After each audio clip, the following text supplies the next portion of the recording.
Okay, Dream Talkers. This is your host, Nick Bebo.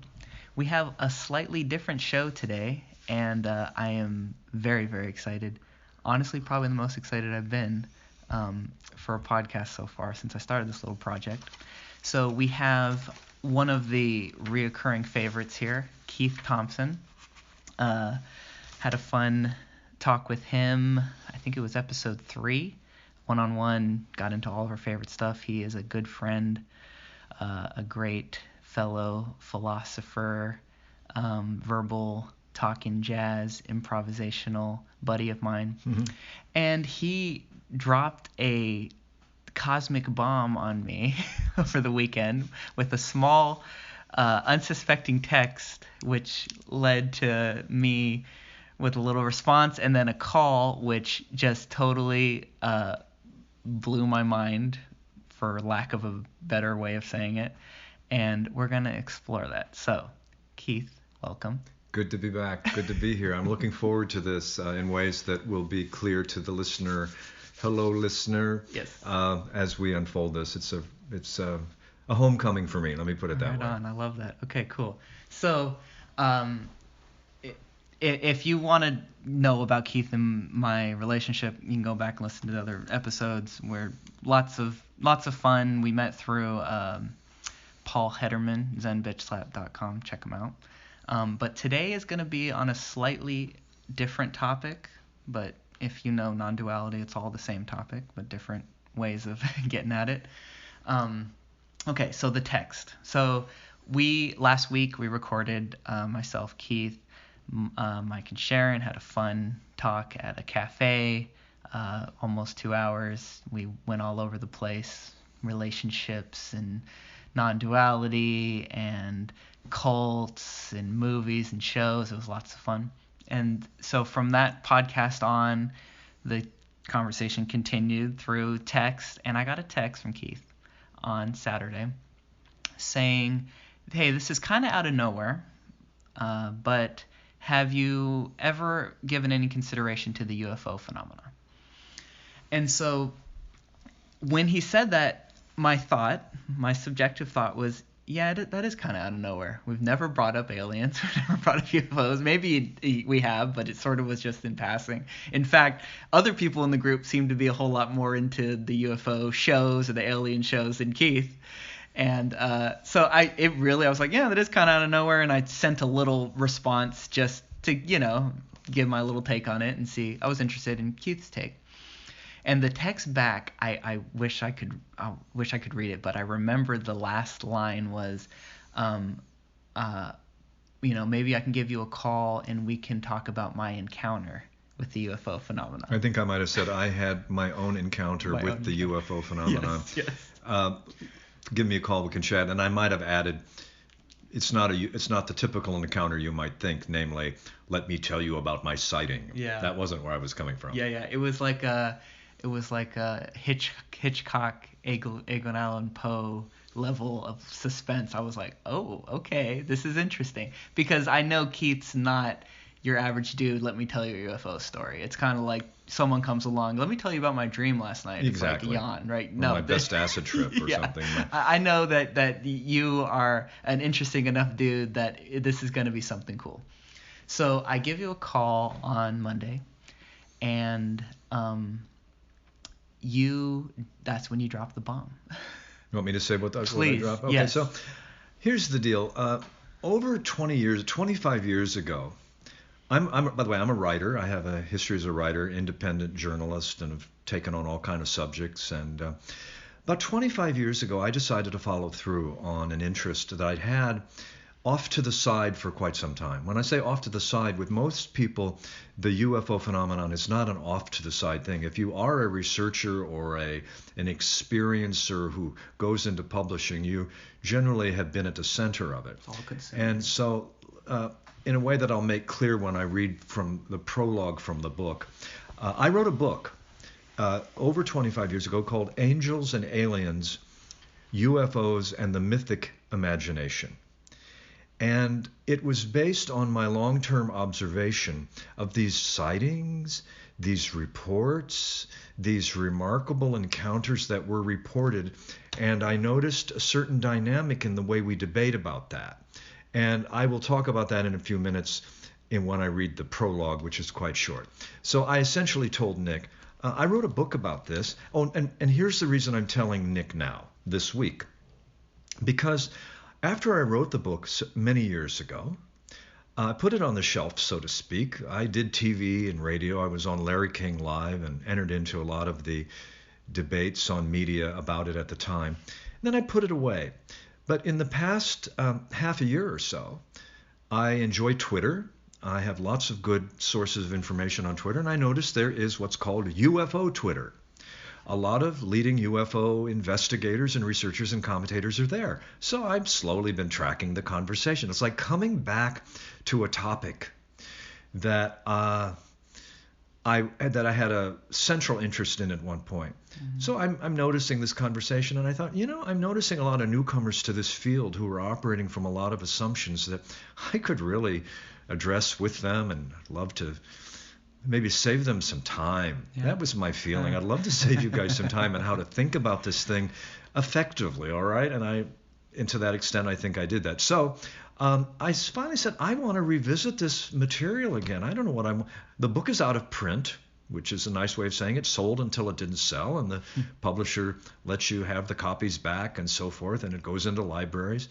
And I thought, I'm not looking to get into the center of the UFO debate, but there have been some recent developments in the mainstream culture about UFOs. Mm. And in addition to what's going on Twitter, talking about those, there have been some very interesting disclosures recently from the United States government, which I'll briefly talk about tonight too. So I thought, okay, this is up for me again. Mm. It's not what I want to devote my life to, but I would like to sit down with someone who I know I talk to well and say, you want to go through the highlights of my book and let me kind of share what my perspective was? And Nick said, hell yeah. I would be more than happy. And I think I said many times over, I feel so much gratitude that you trust me to sit down and do this. I feel a lot of respect and just a lot of graciousness. I wouldn't do it if it were a typical journalistic thing where it's point counterpoint, or if I felt you were going to try to be debunking everything. I'm not as the listeners will hear, I don't have a point to prove in the classic sense. I focused on all the points that are trying to be proved. That was my story, and I'll tell how that came to be. But I know, Nick, from our conversations over a year. Let me add one more thing. Yeah. You haven't said this. I know from our conversations that you're the guy that I can do this with. But I want to share something. Nick and I have been attending some talks of a Bay Area philosopher whom we both very much respect and love, Paul Hederman, zenbitchslap.com, a very original thinker, somewhere between Alan Watts and with the style of Tony Soprano. He's got a great street wisdom, practical, deep insights about the nature of self and related topics. I've been going to these talks here in the Bay Area of California for over a year. I met Nick and a handful of other regulars. It's not a teacher-student thing. It's a sharing of wisdom, a sharing of truth, lots of coffee, lots of fun, lots of politics. And I made a decision when I showed up at this group. I said, I don't care to know anybody else particularly in this group. Yeah, personally. Yeah. And I don't care to let them know about me. And in particular, I was quite certain that I did not want to say, I did not want to disclose. It's very clear. I don't like to talk with people I don't know well. When they say, Keith, what have you written about? I almost never mention UFOs. Yeah. Because the UFO phenomenon, as I think I will try to make clear in this conversation, has an aura about it that is so highly charged. And that is the subject of the book. But if you sit down and talk with people about UFOs, you're going to get opinions, and they're going to talk about their cousin who had a sighting in Nashville and blah, blah, blah. Mm-hmm. And I'm kind of, I don't really want to talk about that. I just told you I wrote a book about it. So for over a year, I've been hanging out with Nick and hanging out with others. And I only recently decided to say, oh, by the way, there's this book I wrote, because I didn't want that to be a topic in the group. I didn't want to take away from what the group's focus is. And I did it for selfish reasons. I just didn't want to be identified like anybody else who would come into a group and what do you do? Well, I'm a teacher of history. Oh, what American history? Oh, well, I will tell you my favorite part of American history. Yeah. And the person goes, I'm actually in a group on another subject. Let's not talk about what I do at work. Well, this is what I did at work, and I didn't want to talk about it either. And I think it's a probably even more emotionally charged, almost, you know, as we're going to it'll become more and more clear, quasi-religious thing that people can get very emotional and have a lot of, you know, baggage attached to the subject. That's what the book's about, actually. Yeah. I'll just simply say, I'll give a little bit of this headline. As an author, what you do when you have a book proposal, I really said, okay, I want to write. I think I have an interesting book. I want to explore all the different hypotheses, all the different theories, all the different views in the UFO world, and then I want to reach some kind of conclusion that maybe explains what it's all about. So I sold the book. I got a book contract with a leading publisher, and I settled into the book, and I came to realize that, well, how about I just read the prologue? Please. And it's fairly short, and it'll tell you how I came to all of this. I love it. I have never seen, and so again, the book is called Angels and Aliens, UFOs, and the Mythic Imagination. I have never seen a UFO. I have never noticed anything in the sky that didn't seem to belong there, nor can I claim to have been invited or hauled against my will inside a landed saucer. During my formative years, I read no books promising to prevent the startling, never-before-revealed facts about UFOs. I wasn't even acquainted with the world of science fiction prior to taking a university course called The Literature of the Fantastic. Although I have probably seen every episode of the 1960s television program Green Acres, I can't recall watching more than 2 or 3 episodes of Star Trek from beginning to end. And over the years, nothing about the respective claims of UFO disciples and UFO debunkers has convinced me of the need to reach definitive conclusions about the ultimate nature and origins of this puzzling phenomenon. Let me pause right there and say what that is an intro to say, look, I'm not coming from the world of UFOs. Yeah. I don't have a stance in that, but with that as my intro, here's where I continue. Instead, I have watched with fascination as a persistent body of remarkable stories, or in UFO jargon, sighting reports, has given rise to provocative mythic horizons and imaginal realms. In the pages that follow, I explore the ways in which these symbolic worlds themselves are real, vital, and filled with significance, whether or not any particular UFO was the planet Venus or a Venusian starship. In a book called Creation Myth, Scottish religion scholar R.J. Stewart defines myth as a story embodying and declaring a pattern of relationship between humanity, other forms of life, and the environment. I love it. Joseph Campbell, in turn, writes that the first and most essential service of a mythology is this one, of opening mind and heart to the utter wonder of all being. Both definitions are relevant to this study, as are questions concerning parallels between modern UFO events and accounts in world mythology of human interactions with other extraordinary beings. To the extent that figures of myth are characteristically depicted as quarreling, cheating, vulnerable, seeking revenge, tearing apart and being torn apart. And if you've read Greek mythology or any mythology of the world, I'm just riffing right here away from the intro. Mythology is filled with such battles and betrayals and revenge seeking. So to the extent that these figures of myth in general are always about quarreling and seeking revenge and tearing each other apart, well, we certainly find evidence of, quote, mythic patterns among competing UFO researchers, as they contend to fashion for the UFO phenomenon a consistent mythos or plot, and as their very efforts to do so forms a mythos of its own, an epic drama of individuals seeking to make meaning of epic events and experiences in which, to borrow an apt phrase from the psychologist James Hillman, the supposed surety of fact and illusion of fiction exchange their clothes. Time after time, this exchange reaches the same impasse. Testimony from the people on the one side, the people who have seen these events, and dismissive responses from the authorities on the other. In the fertile void of this deadlock, extraordinary possibilities about the nature of mind and matter, spirit and soul, heaven and earth, the destiny of the cosmos, their plans for us, all of these enter the debate, transforming the traditional celestial UFO into a metaphysical one. Quote, "We have here a golden opportunity of seeing how a legend is formed," wrote the great philosopher psychologist Carl Jung about flying saucers. I heartily agree. For over 40 years, the curiously compelling acronym UFO, as an idea at work in the world's soul, has shaped human belief and imagination in complicated ways.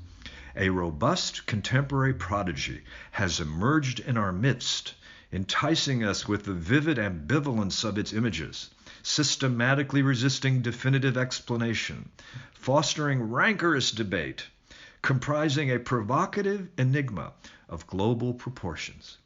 This book is a chronicle of the wanderings of that prodigy. Oh, God. Okay, I'm going to try to stay calm. Holy shit, you're a good writer. Well, thank you. Wow. Yeah, okay. I don't know how many drafts that was, but that's what got published. It's like poetic. It's beautiful. It's a poetic phenomenon. Yeah, you see, it is. And that's part of what's amazing about it. Everybody is trying to get definitive about, well, what's this really about? Yeah. And that means people on the pro side, that there is something going on in the UFO sightings that are not, let's just start here. Upwards of 90% of what are called UFOs are in fact misidentifications. This is just agreed. Yeah, and it can be scientifically proven that it was a misidentification. Yeah, I mean, they eventually found to have not been anything other than misidentification, hallucination, or states of consciousness, or out-and-out hoaxes. So when you take those aside, the debate has been between those who are trying to explain, okay, what is going on with these anomalous events, versus the debunkers also, what's going on with them, why they can all be explained. And in the seriousness of that debate, both sides are trying to get to the real answer. And I finally saw, once I got the book contract, my place to stand in this is not to try to resolve who's right and who's wrong, but to tell the story of how ultimately, in our attempt to decode and explain the UFO phenomenon, we end up learning more about ourselves than about them. Yeah. Our ways of interpreting a phenomenon that is ambivalent, that is here but is gone. It is tracked by radar, but radar has glitches.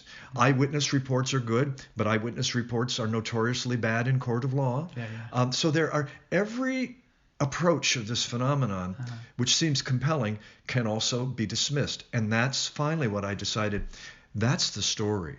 There is, as you know, in communications theory, a concept called the signal-to-noise ratio. Yeah, which is an A+ metaphor. This is an important idea. And there's any communication. You've talked to somebody who's totally stone drunk, right? Just it's a lot of noise, not a lot of signal. Not lately, hopefully, or totally stoned on something. Yeah. The signal meaning the intelligibility against the noise. What's being transmitted. What's just static, which is the words, but well, in any communication, when the signal-to-noise ratio is high, you get more sense of coherence. We're communicating here, like in a good relationship. Hopefully there's more signal and some of the noise is there to be dealt with in therapy.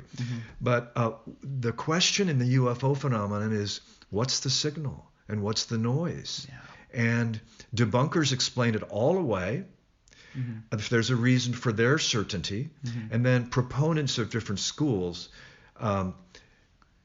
take a stand and dismiss what doesn't work for their views. Yeah. So they pick their little slice of the signal and then suppress or ignore the rest of the noise. And as a matter of fact, when I say dismiss the rest as noise. When you start, here's what's interesting about this phenomenon. When you start with let's make the biggest divide between, once we get rid of the mundane events that are just really misidentified satellites, let's say, and we're dealing with the core of, okay, what's going on in these actual reports.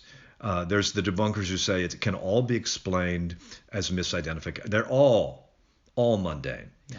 But among those who said, no, there is actually something going on, and actually a fair number of mainstream scientists say that there's something going on, there is a basic dispute about whether these phenomena are from outer space, which is called the ET hypothesis.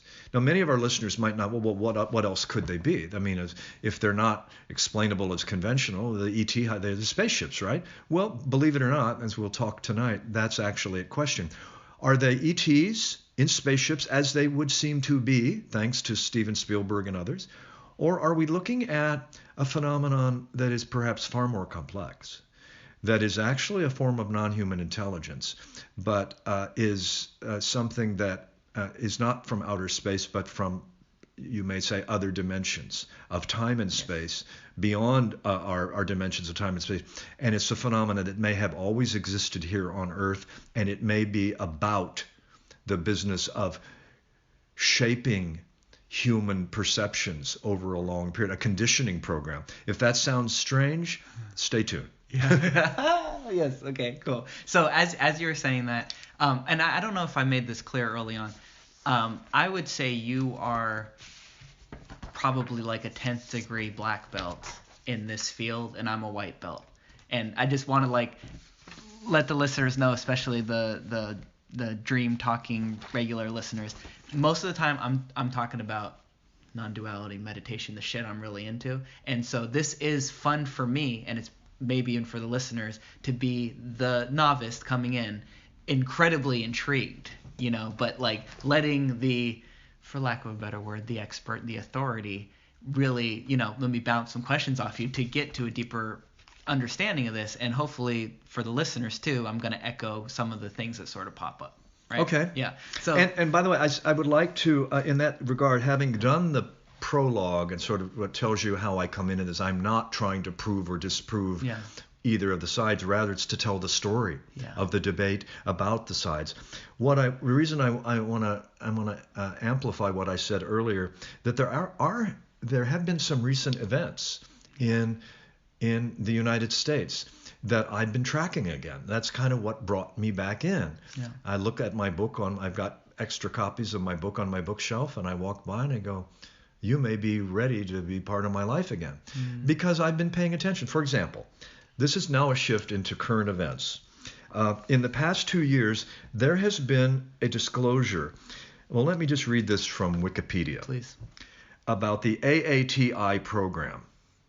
The AATI program is the Advanced Aerospace Threat Identification Program, was a secret investigatory unit funded by the United States government to study unidentified flying objects, UFOs, that is to say UFOs, or unexplained aerial phenomena, UAPs.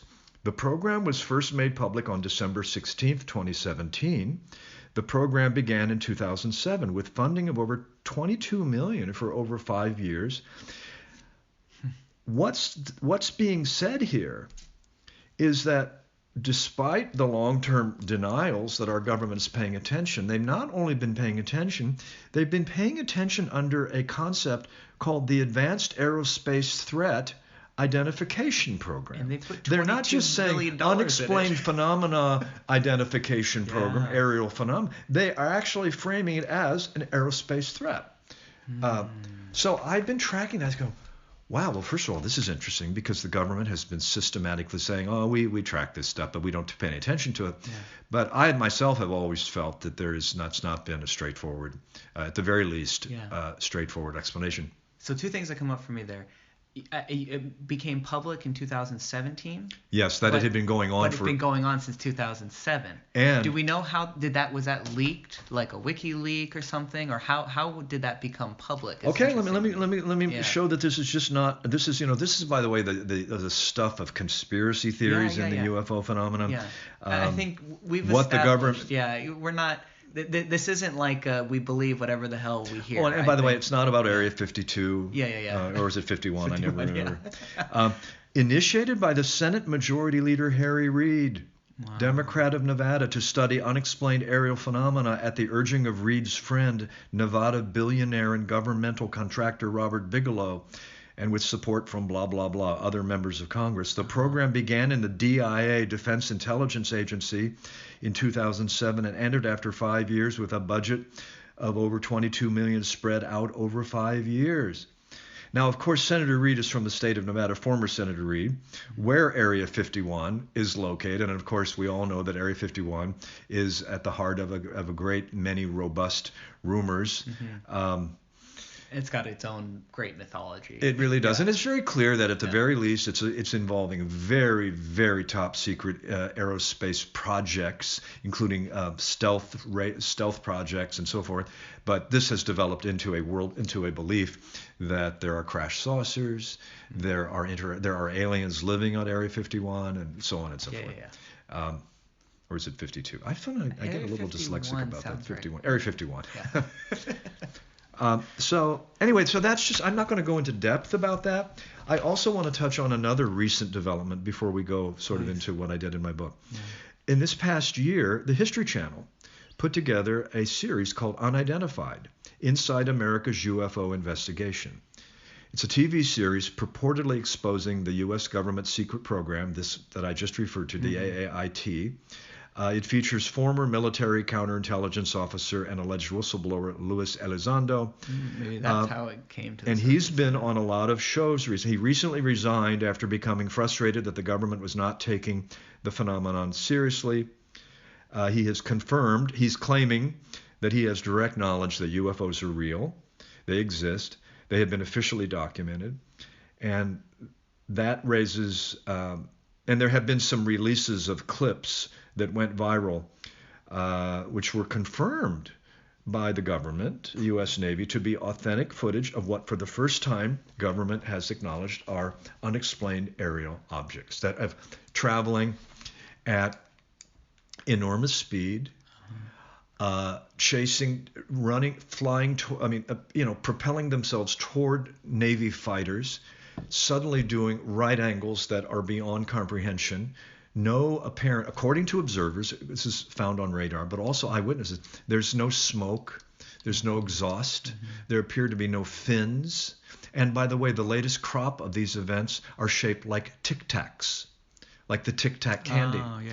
They're not saucers. So in any event, I'm bringing this part up because this is kind of where it's gotten my interest again. Not that I'm trying to explain it. And as a matter of fact, I tend to believe, in light of my approach to all this, that this is I would, if I had to bet based on my long-term study of this phenomenon, that while these latest events have fostered an expectation, the latest version of any day. This is, by the way, this has been going on for 50 or 70 years now, since a guy named Kenneth Arnold saw the first saucers in 1947, I believe. Yes. Any day now, the lid on the government cover-up's going to blow sky high, this time for sure. Yes. That prediction has been in place for 70 years. I see on Twitter, people I'm following, they have Twitter handles like Imminent Disclosure.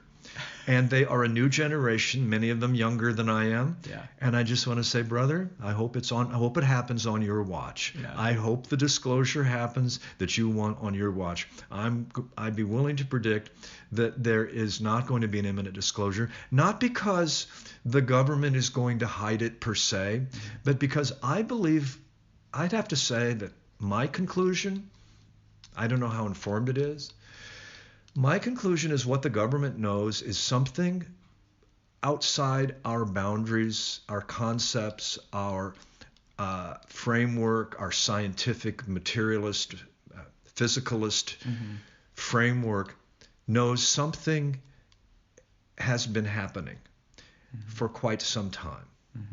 And they don't know what it is. I believe they don't know what it is. So what's the likelihood the government's going to say something is coming and going in our airspace with impunity? We don't know what it is. Yeah. We'll keep you posted. Yeah, we got no handle on it. We don't have a handle on it. We don't even know what the hell what they're going to do is study it and pretend not to be studying it. I believe they don't know. Now, as for the imminent disclosures that could come out about, there apparently it has been, unless it's disinformation, there has been a bureau in the government looking at this as an advanced, potentially hostile force, which, given the parameters I just defined, the technology back in the incredible speeds and executions, including what they do, I'll just call them events. UFO means unidentified flying objects. They appear to be objects, but with this kind of behavior, is it energy or matter? Because Einstein, we all know we're all basing it on our current. They're interchangeable, yeah. and they change forms. So they not only I don't know the speeds. I can't even begin to say the speeds, but I'm talking about very accomplished, seasoned Navy aviators saying, "Whoa, Nelly!" They not only go, but then change right angles, go up. They dive into the ocean.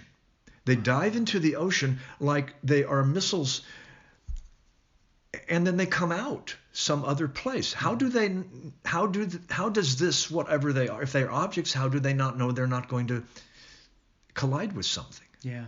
How do they, anyway. Yeah. I'm not saying, I have no firsthand knowledge of this, but these reports have brought the phenomenon back into play. Yeah, and I think that's so important. Okay, so I'll just speak personally. I had come to the place, and I think I kind of portrayed it in the text, that could you just real quick define the nuts and bolts side of let's see.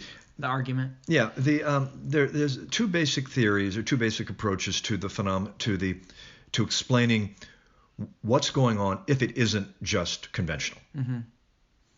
With that said, the mainstream hypothesis has been that the UFO is from outer space. It's called the ET hypothesis, sometimes called the nuts and bolts hypothesis, which says they are spacecraft. If you could get within distance, you could kick it like a Piper Cub, and you'd make a sound. Yes. It would be they're made of metal.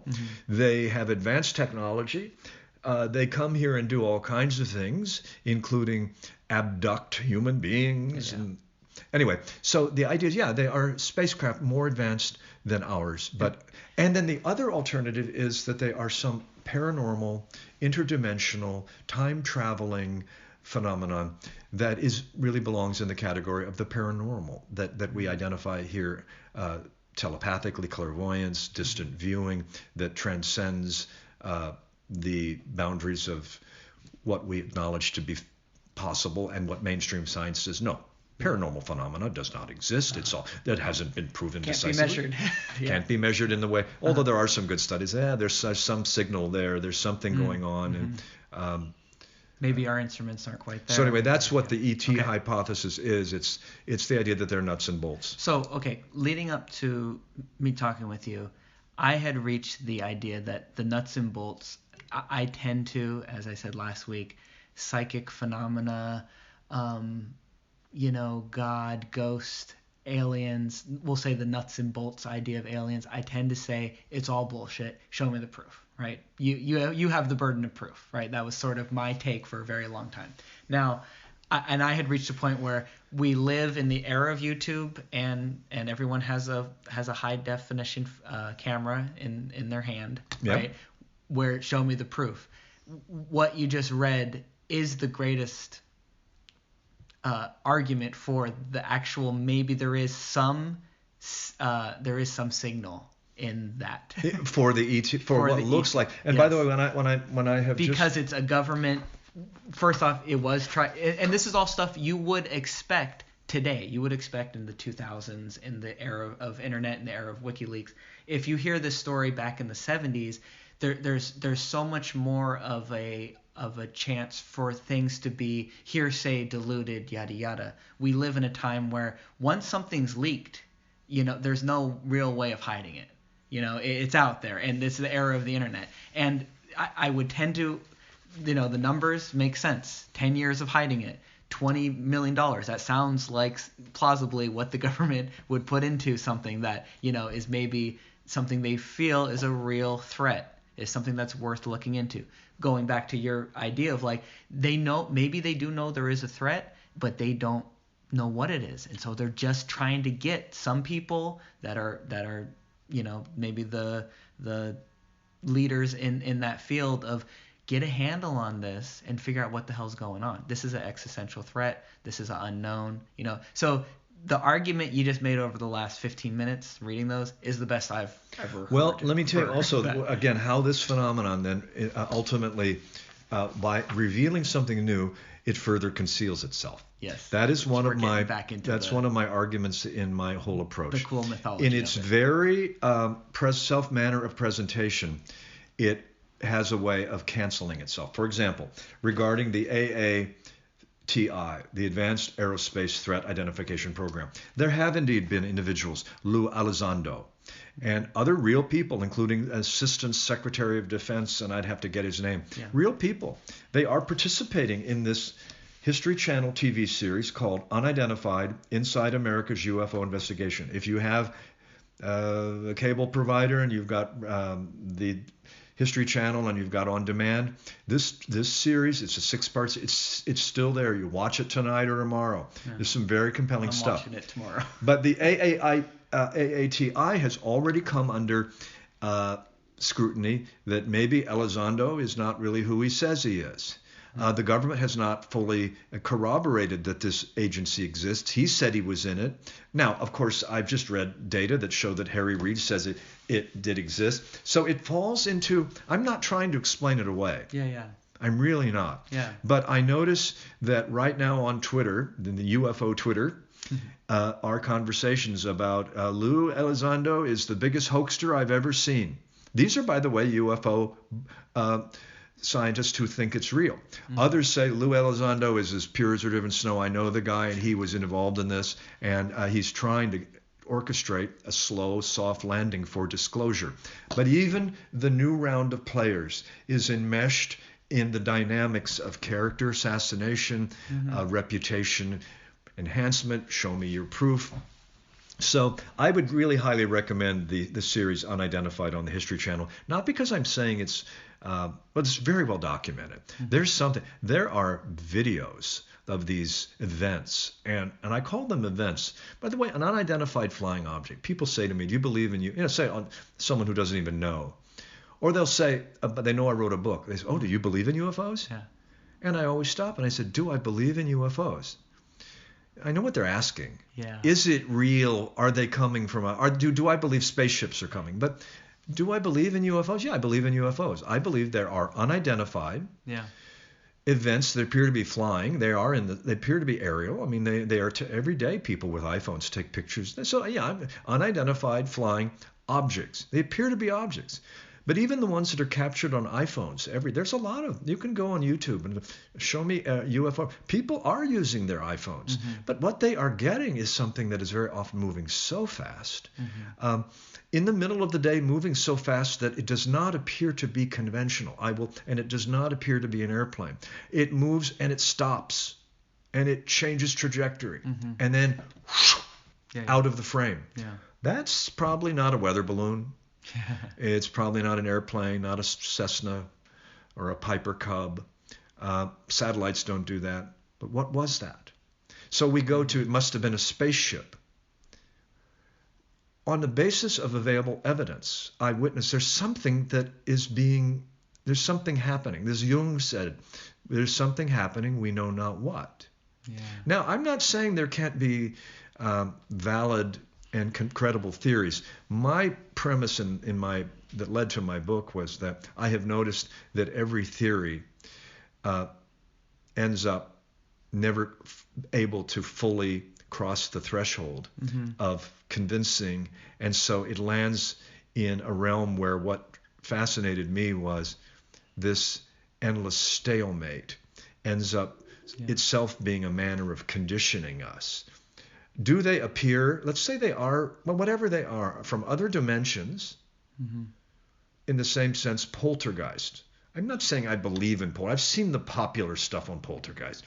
But the poltergeist is something that emerges. It's an unresolved memory that transcends, and it persists because it's not finished. That's consistent with Buddhist ideas of karma and so forth. Unresolved fixations.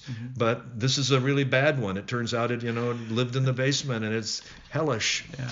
But poltergeists, ghosts, psychokinesis, a whole range of phenomena right here on this planet. Well, the UFO phenomenon actually partakes of a lot of those elements. So the major debate among those who study this phenomenon is, are they just extraterrestrial craft, or is it something? And some of the most intelligent researchers, including Jacques Vallée, who I have found myself very influenced by, I'll discuss him in a bit here, talk about, no, these are not, he once believed in the ET, he once believed in the sort of straightforward, these appear to be spacecraft. And it evolved. But he's sort of evolved beyond it, and I have to say, the researchers in this field who are credible are those who can hold a very high level of paradox. And let me just say this, if you are a listener, if you are someone who finds paradox appealing, and because you understand that a paradox can't be solved,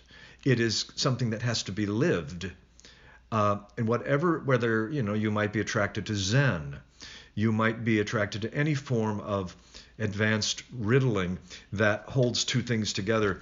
If you're not into paradoxes, if it has to be A or B or black and white, then my approach to the subject will probably just seem a lot of hot air. Yeah. Because I think those researchers who have managed to stay with the phenomenon have said, okay, it seems to do this, which is consistent with ET. But there's many reasons to question the ET hypothesis. Mm-hmm. Let me give you one right off the bat because I'm thinking about it.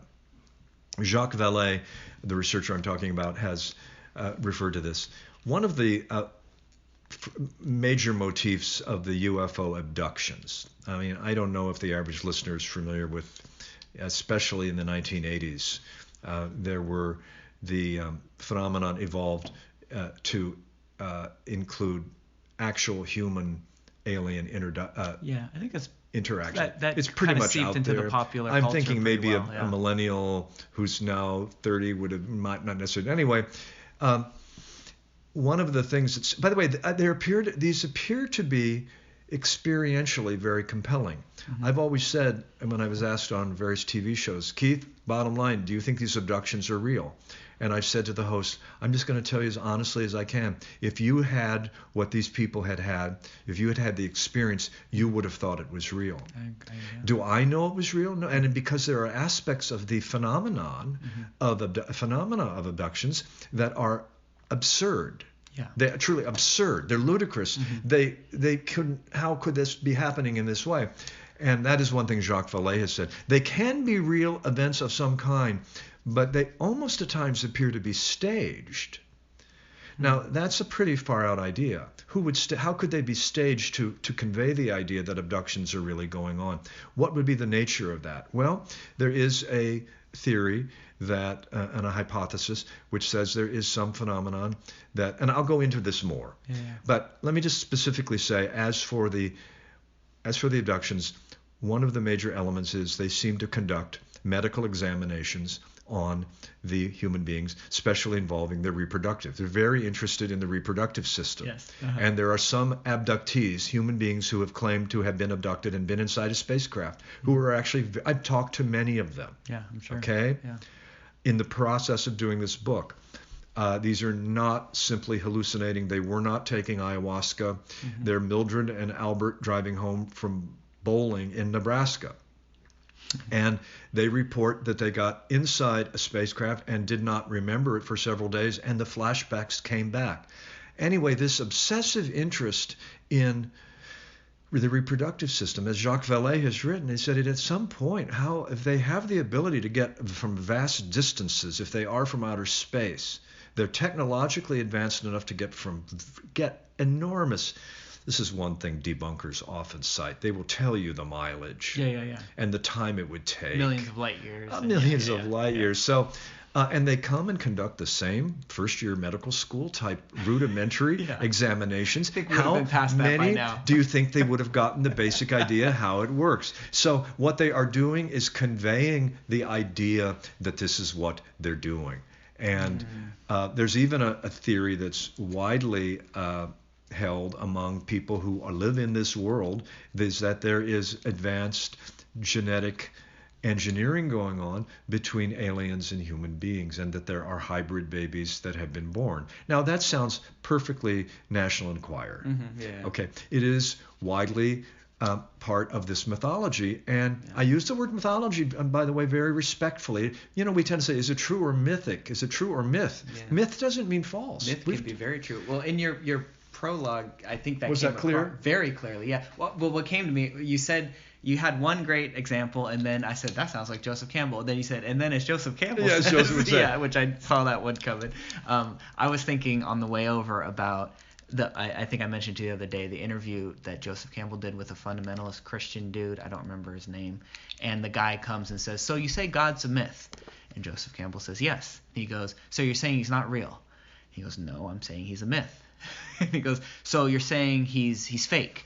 No, I'm saying he's a myth, right? And he slowly kind of, is trying to, he's trying to be a gotcha, like, see, you don't really believe in God. And so he goes, well, do you believe in God? And I thought of that when do you believe that the abductees were really abducted? Do you believe in UFOs? And Joseph Campbell says, I absolutely believe God is real. I believe he's a myth, right? And then he goes, well, give me another word besides myth. Myth means that it's fake. He goes, no, myth means it's a metaphor. And then Joseph Campbell puts it back on him. He says, give me an example of a metaphor. And then the interviewer says, the guy ran like a deer. And he goes, that's not a metaphor. That's a simile, right? The metaphor would be the guy was a deer. A deer. Right? He's a real tiger. Yeah. He is a tiger. He is a deer. I'm saying God is a metaphor. And then he goes on to further define it as a metaphor for a mystery that transcends all definitions, even being and non-being. And mythologies form about God may be real. Every religion has some take on it, and so forth. God is real to Christians, and there are mythologies. There are differences within Christianity, and there are differences. Yeah. So a mythology is not false. Yeah. And yet we do say real, or is it real or myth? Yeah, True or myth. It's a false dichotomy, actually. So myth refers to that which is deeply real. Yes. Deeply maybe even experienced. More real than, symbolism, something that's symbolic, is not opposed to being literally true. It is a depth to what is true that goes deeper. That's why it's symbolic. That's why it has resonance. Mm-hmm. That's why these phenomena have resonance. They come from the sky, which is where gods have traditionally come from. Mythic figures come from Mount Olympus. Yeah. So I'm trying to hold a ground in this approach that I took, which guaranteed relatively few readers, but that's the way it works because there weren't many people who were interested in an advanced experiment into how to think about thinking. I love the idea too that I did Malcolm Gladwell. He's my favorite author, my favorite nonfiction author. I did his masterclass recently, and he says, and it's almost a cliche, but write the book that you want to read, and write the book that you don't see anywhere. If you have this, I want to go read this book, but it doesn't exist, then write it, And it seems like that's what you did, which is so cool to me. Which again, I'm gonna get a little sappy. I feel so lucky to have met the guy that Jordan Peterson looks at existence and goes, I want to make a philosophy of everything, and he did it in his way. Yeah. Ken Wilber, we might get into him a little bit. He looks at existence and being, and he goes, I want to make a philosophy of everything. And he used his little spiral dynamic integral theory, right? I see you more and more, and the deeper that you dive into this, is you said, I want to explore the theory of everything. No one's done it through the mythology or the phenomena of the UFOs. Let's dive into it. And it's such a cool conduit to explore that. Well, and that's what the point, I think, that what a lot of reviewers said is that this gives a paradigm, this book, if you're not interested in UFOs, still read it. Yeah. And by the way, this book is no longer in print, so I'm not here to hawk a book. Yeah. You can find this if you're interested. You find used copies on Amazon, and sometimes $2. I don't get any royalty from that. Used books. So I'm here. I'm not on a book tour. Yeah. So we're exploring it for the fun. The fun of revisiting this because these recent events, this disclosure of a government program that was reviewing these in terms of threat assessment, and a TV show called Unidentified, which is a great show, by the way, just in terms of production value. Mm-hmm. So I thought, wow, this phenomenon is back. But I've had many reviewers say, you may not be interested in the subject, but read this book anyway, because it tells you how to think about any phenomenon that has multiple aspects, and he attempts to take a fair approach to it all. Yeah. To the many different perspectives. Yeah, I think that's coming across to the listeners. I really do. And you know, I'm so excited. I want to keep diving in. Well, let's start. More. I mean, let me just sort of. I'm going to. By the way, this is, as I told Nick when we began, this is a little bit like across. It is a podcast, and it's also a little bit like if you've ever been to a bookstore and gone to an author reading. They're called readings. So and so will be doing a reading, and they very often they don't read half the book, and I don't intend to do that tonight. But I am going to be reading some of the stuff here because I told Nick if I could paraphrase it, I would, but I think I'd spend a lot of time hemming and hawing. Why not just sort of read some passages and then use those to talk about? And especially because how did this thing get started? Chapter 1. In the early summer of 1947, this Associated Press dispatch came across the wire in newsrooms throughout the United States. Pendleton, Oregon, June 25th, AP. 9 bright saucer-like objects flying at, quote, incredible speed at 10,000 feet altitude were reported here today by Kenneth Arnold, Boise, Idaho pilot who said he could not hazard a guess as to what they were. Arnold, a United States Forest Service employee engaged in searching for a missing plane, said he sighted the mysterious objects yesterday at 3 p.m. They were flying between Mount Rainier and Mount Adams in Washington state and appeared to wave in and out of formation. He clocked and estimated their speeds at 1,200 miles an hour. It's a nice little clip for 1947. Yeah. Now, here we go. This is in the AP report. Inquiries at Yakima last night brought only blank stares, he said. But he added he talked today with an unidentified man from Utah, south of here, who said he'd seen similar objects over the mountains near Ukiah yesterday. It seems impossible, Arnold said, but there it is. So I go on to describe how, this hit big time. Oh, yeah. The next day, an Associated, and I mean big time in American media. By the way, this is, again, let's set the stage. 1947, we're in a post-war period. Yeah. We've just come out of a bad time. Ethel and Julius Rosenberg had not yet been tried and put to death for sharing secrets with the Soviet Union, but we were concerned about the Soviet Union. Mm-hmm. The Cold War was kicking in, mm-hmm.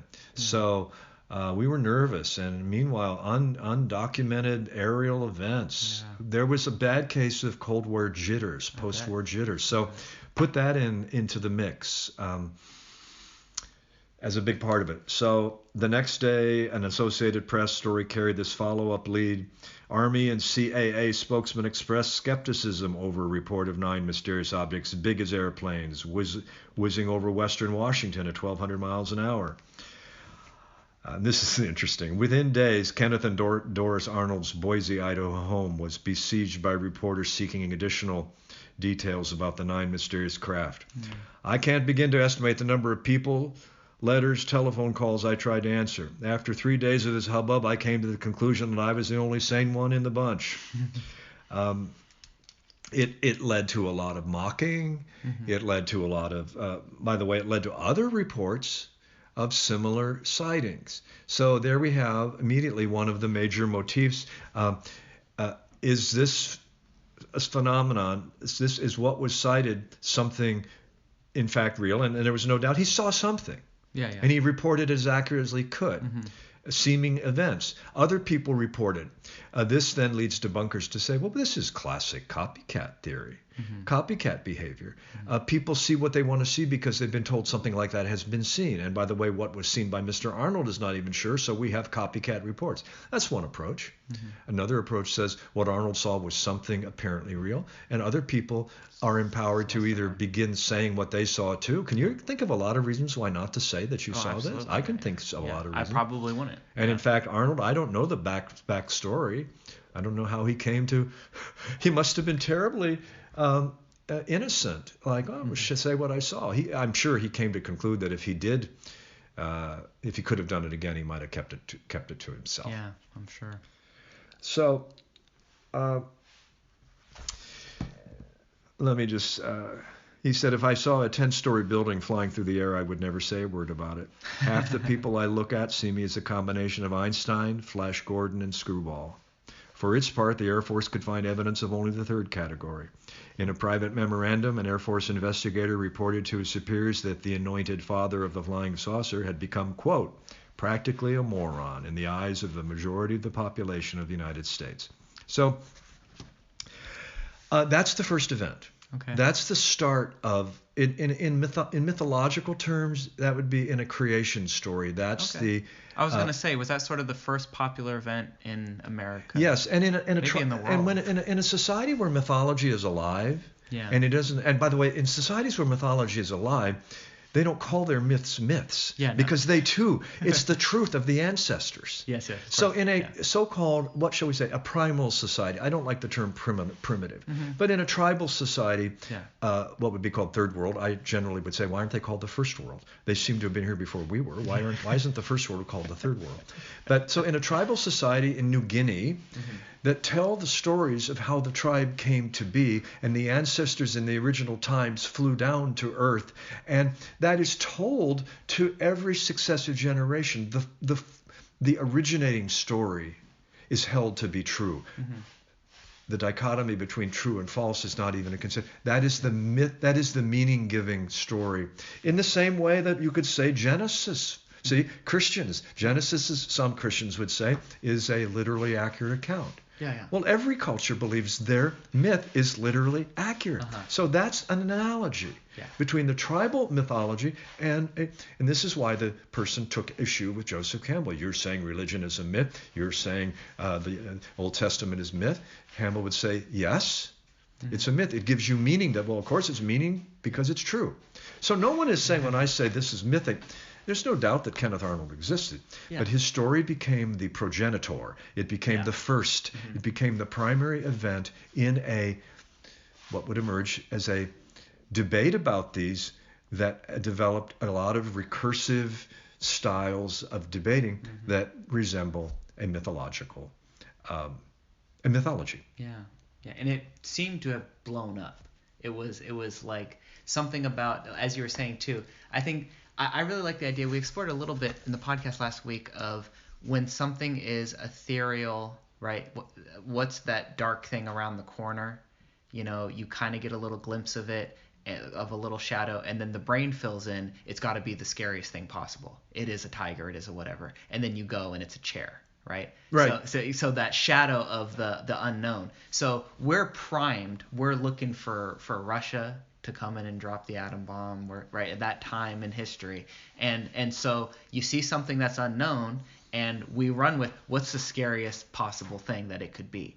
A ship from another planet, a ship from another species coming in, right? So it was like something about American culture at that time. It seemed to be primed for that. And in many religious traditions, as you probably know, some of the Eastern traditions, there's a famous teaching story about the rope mistaken as a snake. As a snake, yes. So in the dark, what appears to be a snake. Yeah. Oh my God! It's a snake. But in fact, it's a rope. Yeah. So it's a very simplistic metaphor for what I'm really looking at in this book. There is a rope. Yeah. The UFO phenomenon, there's something there. Yeah. Now, is it matter? That is to say, is it a physical event? It appears to be a physical event. Does it involve a degree of technology that seems to have surpassed a lot of our stuff about the speed of light? Apparently so. Yeah. If so, how do they manage, if they are from wherever they're from, they come in and manage to navigate seemingly in our domain, but they appear to have mastered a whole lot of stuff. They're able to travel through our region. So maybe our region has more dimensions that are always here that we don't. Our science hasn't recognized them yet. UFOs. Well, let me pause and say, As to this theory that there might be a phenomenon that has been going on for thousands of years and that in the modern era has taken the form of UFOs because it fits the belief system of a spacefaring people. Okay, let me then, this is the next thing I cover. Half a century earlier, between November 1896 and May 1897, thousands of people in 19 mostly Western and Midwestern states, and let me pause, and this is 1897, around the time William Jennings Bryan and William McKinley were running for president. I mean, this is before the turn of the late 1800s.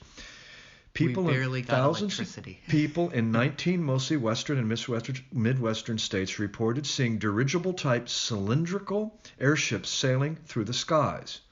Because this was 5 years before the Wright brothers' famous experiments with heavier-than-air flight at Kitty Hawk, these reports caused a sensation not unlike the early response to flying saucers.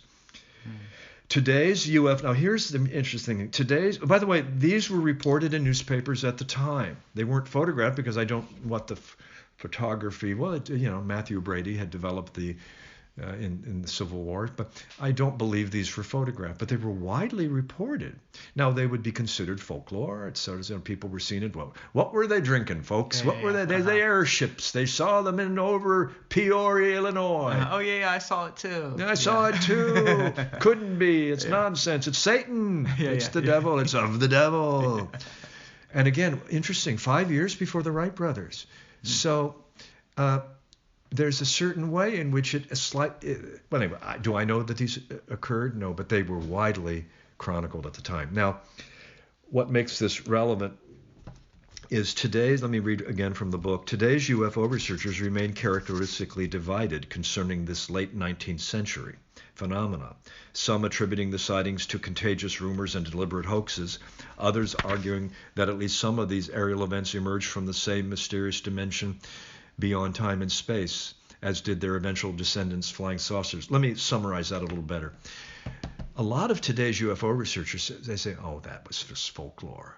It takes away the attention from the unique, discrete qualities that we're looking at here. And when you expand the framework to include merely mythological events from the 1800s that did not behave like today's saucers. So their whole argument is, see, it's very important. There becomes a secondary emotional need. Yeah. If you have a phenomenon that appears to be, you're convinced it's flying saucers and it started in 1947. Another researcher says, I'm of the mind that these spaceships from 1896, these dirigibles need to be included in the pattern. Mm-hmm. The UFO ET people say, oh, no. You're stew-pot thinking. Yeah. You're stewing in, next we're going to have fairies, elves, and leprechauns. Well, by the way. Yeah, there's been a lot of those sightings. This is a part of a theory that claims, while it seems nonsensical to recite elements from what we would call just folklore, we don't know how much of just folklore at the time reported real events that were shaped according to the Irish perspective. In other words, I wasn't there. There may have been fairies, dwarves, leprechaun, little people, and there were aerial events then too. So this is the maddening quality of the UFO. Yeah. It's what I call the protean phenomenon. And we'll get into that in a second. So let me conclude this. But while there was so debate about whether the spaceships of the flying balloons of the late 1800s should be in the same category as today's flying saucers, but in terms of what Carl Jung was to describe as a modern myth of things seen in the sky, there can be no doubt that Kenneth Arnold's legendary sighting did indeed mark the official beginning of what we call the UFO phenomenon as a seemingly discrete and unique and new event. In the mythological sense, the Kenneth Arnold stuff does begin the display of the ET interpretation. Mm-hmm. I introduced the spaceships of the aerial events of the 1800s just to prefigure and to foreshadow that there is a well thought out view that actually they belong in the same category, and they were looking at something that has been involved in religious miracles. Yeah. The reason I call my book Angels and Aliens is because angelic encounters in previous centuries in the Middle Ages are strikingly similar to the interactions between humans and aliens. So again, modern UFO researchers say, oh, well, that stuff's just mythology and that's just religious stuff. These are real spaceships. From a wider perspective, these are all examples of an interaction between humankind and other kind. Yeah. And there is a protean quality to the other kind that allows them to take the shape and form of the prevailing belief system of a time, such that the inhabitants of that belief system think this is real, and that other stuff is just myth. Yeah, which is so funny because it would be so weird if in the history of the universe, or we'll say in the history of humankind, that they only decided to come 1947 on. Like, of course, they would have been here from the beginning of, humans all the way back before even Earth, right? If you think of the probability of the age of this universe, or we could say the multiverse, and you can just get way the hell out there of the possibilities of how long, right? The chances of us being the only life is so minuscule, and the chances of being the first or most advanced is very, very minuscule. So to me, I see kind of what you're pointing out, at least what it is for me, is that the ones who say it's 1947 on, there's a fundamental ness to it, a religiousness to it, that, well, we can't really prove anything from there back, so we're just going to suppress it. We're going to call it noise. We're going to ignore it. We're going to create it a shadow. Where, as I was saying, the theory of everything, well, of course they would have had to have visited in other times. And here's a whole lot of examples of how people during those times, with their conception of reality, right, would have interpreted it. It's so funny that I mentioned Robert Anton Wilson before we started recording, because have you heard of the idea of reality tunnels? Reality tunnels? Yeah. So this is No. I don't know if he was the one that came up with it, but he's where I heard it, and he kind of popularized it, that everyone has a reality tunnel. So your reality tunnel is created by your conditioning, by you can only ever understand or accept things that you have previously encountered, right? And that creates your reality tunnel. So you're seeing a tunnel, and there's a whole lot of other shit outside of the tunnel that's going on that, the tribal guy in Papua New Guinea has his little reality tunnel based on his, experience of reality and conditioning, and the quantum physicist out of MIT has his own reality tunnel, right? And so think of the reality tunnels of people in the 1890s, of people in, the 500 BC, go further and further back. So within that reality tunnel, you see a unexplainable phenomena, and then you interpret it, and you create your own mythology around it. So the only book on aliens I ever want to engage in is going to be one that at least explores. Of course, it's not going to be the slice 1947 to today. It's going to be the slice of all of human history and beyond, right? And how can we make sense of that? And how can we shift from reality tunnels? Let's imagine what it would be in this case, or maybe even reality tunnels that no humans can even tap into yet. Yes, and there's just a way you're getting at how we must assimilate new stuff in terms of categories of cognitive categories that we use. We cannot not do that. Yeah. And yet, that's what it's called to be a human. And so if we're looking at a phenomenon that is somehow part of a larger set of, here's an analogy: psychedelic drugs. I can't help but continually think of that. Well, and this, I don't deal with psychedelics in this, but what happens in psychedelics, unlike other drugs, I don't believe psychedelics obviously should be in the same category. They should not be on Schedule 1. What a great, and that's a whole larger conversation, what a great mistake we made with the panic in response to Tim Leary and his antics in criminalizing all psychedelics. They don't belong in the same category with other drugs because they as Aldous Huxley, as William Blake said, they cleanse the doors of perception. Yeah. If everything, when the doors of perception are cleared, everything is seen as it is, infinite. Well, there's a way in which psychedelics, LSD, not solely, but ayahuasca, psilocybin, appear to expand. They sort of override the brain as a reducing valve, and you get a larger. People come back from LSD and other psychedelics in a way that you don't come back from cocaine and heroin and meth. You just have you work for 4 days straight on cocaine, which is not a very appealing ad. Sleep for 4 days, or I think I'll pass on that drug. But LSD, everybody comes back, the psychedelics, and said, that felt more real. Yes. It's consistent with what's here, but I saw more of what is here. Yeah. And then you come back, and the reducing valve of the brain, the reality tunnel shrinks. The reality back tunnel, and you don't fully remember everything you saw out there, and you actually say to yourself, that's because I saw more, and I don't seem to be able to hold it in this body. I saw more of what's infinite. Well, with that as a metaphor, what if the UFO phenomenon is that writ large? Yeah. I mean, there is one of the prevailing motifs of the UFO world is the crashed saucer motif of Roswell, New Mexico, and other places.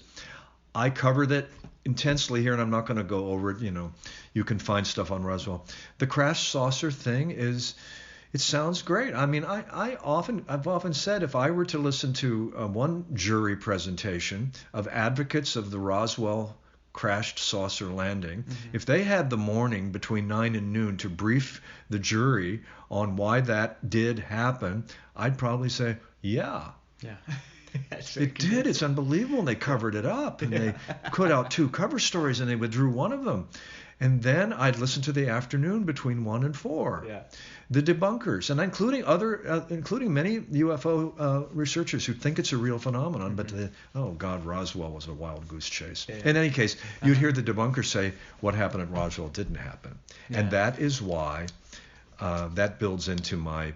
So it's Roswell, a sign of a great myth. Roswell survives. Yeah. Roswell is a major chapter in the UFO mythology, and I am obviously sidestepping. I did not in my chapter on Roswell, I did not evaluate both sides and say what I thought. Because I first of all came to realize I don't have any firsthand stuff. A lot of the 90-year-old military guys, they're finally ready to come forward, but they can't tell the full story because their NDAs are still in effect, their non-disclosure agreements. Well, I don't think the government is actually going to go after 90-year-old. Yeah. In any case, there's always something that stops. And by the way, where's the metal? Well, there are, to those who may be listening or might be a little frustrated that I'm not taking all this more seriously, maybe some listeners in the ET nuts and bolts camp. There are some compelling arguments out there that there have been what are called meta-metals that have been recovered, and they have been studied. Where they're being held, I never can find out, and I never can get anyone to tell me where are they being studied and why haven't they been. What kind of studies are being done? Can't they decide if it is chrome? Was it a hubcap from a flying saucer? So the metametals are out there. I don't pretend to have any current people in counterintelligence. There have been many who have studied this phenomenon, and it's often not clear why. There's been a great deal of government interest. I think they're trying to understand partly how this is conditioning people, and they're trying to figure out who's got what. It's a little bit of a Keystone Cops thing. Ultimately. I was just thinking that. Yeah, it's a cat and mouse game. It's an interesting, little dynamic that's going on there. So by the time the 50s were over, there were those who believed it was there were books that were published. The UFOs are here. It is an extraterrestrial. Former military people came out and wrote popular books claiming it is ET. So they that guy couldn't have said it if it wasn't true. Other military people put the kibosh on that. And so there is this pandemonium, and that is what I want to touch on here. How could a phenomenon lend itself to so many seemingly contradictory interpretations at the same time? This question signals that it's time to draw back into the mythic imagination and make the acquaintance of one of this epic's leading players, even though he seldom appears as himself. His arrival during the previous chapter wasn't even noticed, even though his role in the opening scenes was a major one, as it will be in many episodes to come. I'm speaking of the Greek god Proteus, the son of Okeanos and Tethys. His dwelling place was the depths of the sea, whose changeability he mimicked in his remarkable capacity to change himself into myriad shapes and forms: a lion, a panther, swine, serpent, or if desperate, the contours of water or flame, in order to avoid those who would press him to demonstrate his prophetic powers.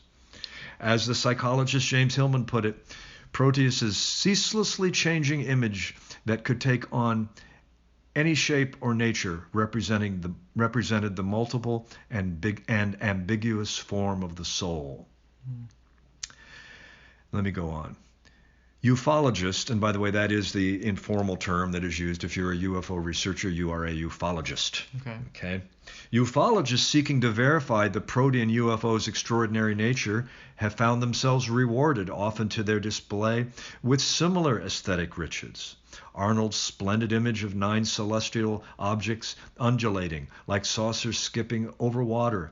Captain Mantell's fateful pursuit of an object described by witnesses as an ice cream cone topped with red. Torpedo-shaped wingless craft trailing a massive flame as it caromed by an Eastern airline flight over Alabama.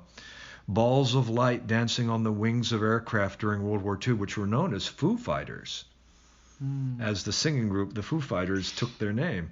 There were balls of light dancing on the wings of aircraft during World War II. Pilots would say, what the hell is that on the wings? So there is a robust subterranean reservoir of phenomena that this master phenomenon under the acronym UFO has collected into itself. And that's what I saw as the story that I wanted to tell, not to shake it all out. And although if I could find, I'm an empiricist like the next person. I love but I found that empiricism I wanted to cover was a different kind of empiricism, namely the empiricism of, this is what's going on. It's driving people crazy. Yeah, exactly. It's undeniable. Yes. And how a phenomenon can make us crazy. But there are limits to this God's expressiveness. A passage from Homer's Odyssey states that those who seek to learn from Proteus must, quote, grab him steadfastly and press him yet the more.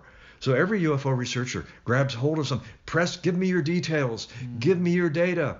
The UFO phenomenon is the best explanation. No, this is a phenomenon that has changed its shape and form, and we can find evidence of that. Let's get Proteus. We want Proteus to give us his secrets. And I use Proteus obviously metaphorically. Yeah, it's a mythic. It's a figure from mythology. Metaphor. So Proteus, we refer to protean. It's an adjective now. We say it's a very protean phenomenon. Yes. Protean, Protean. Yes.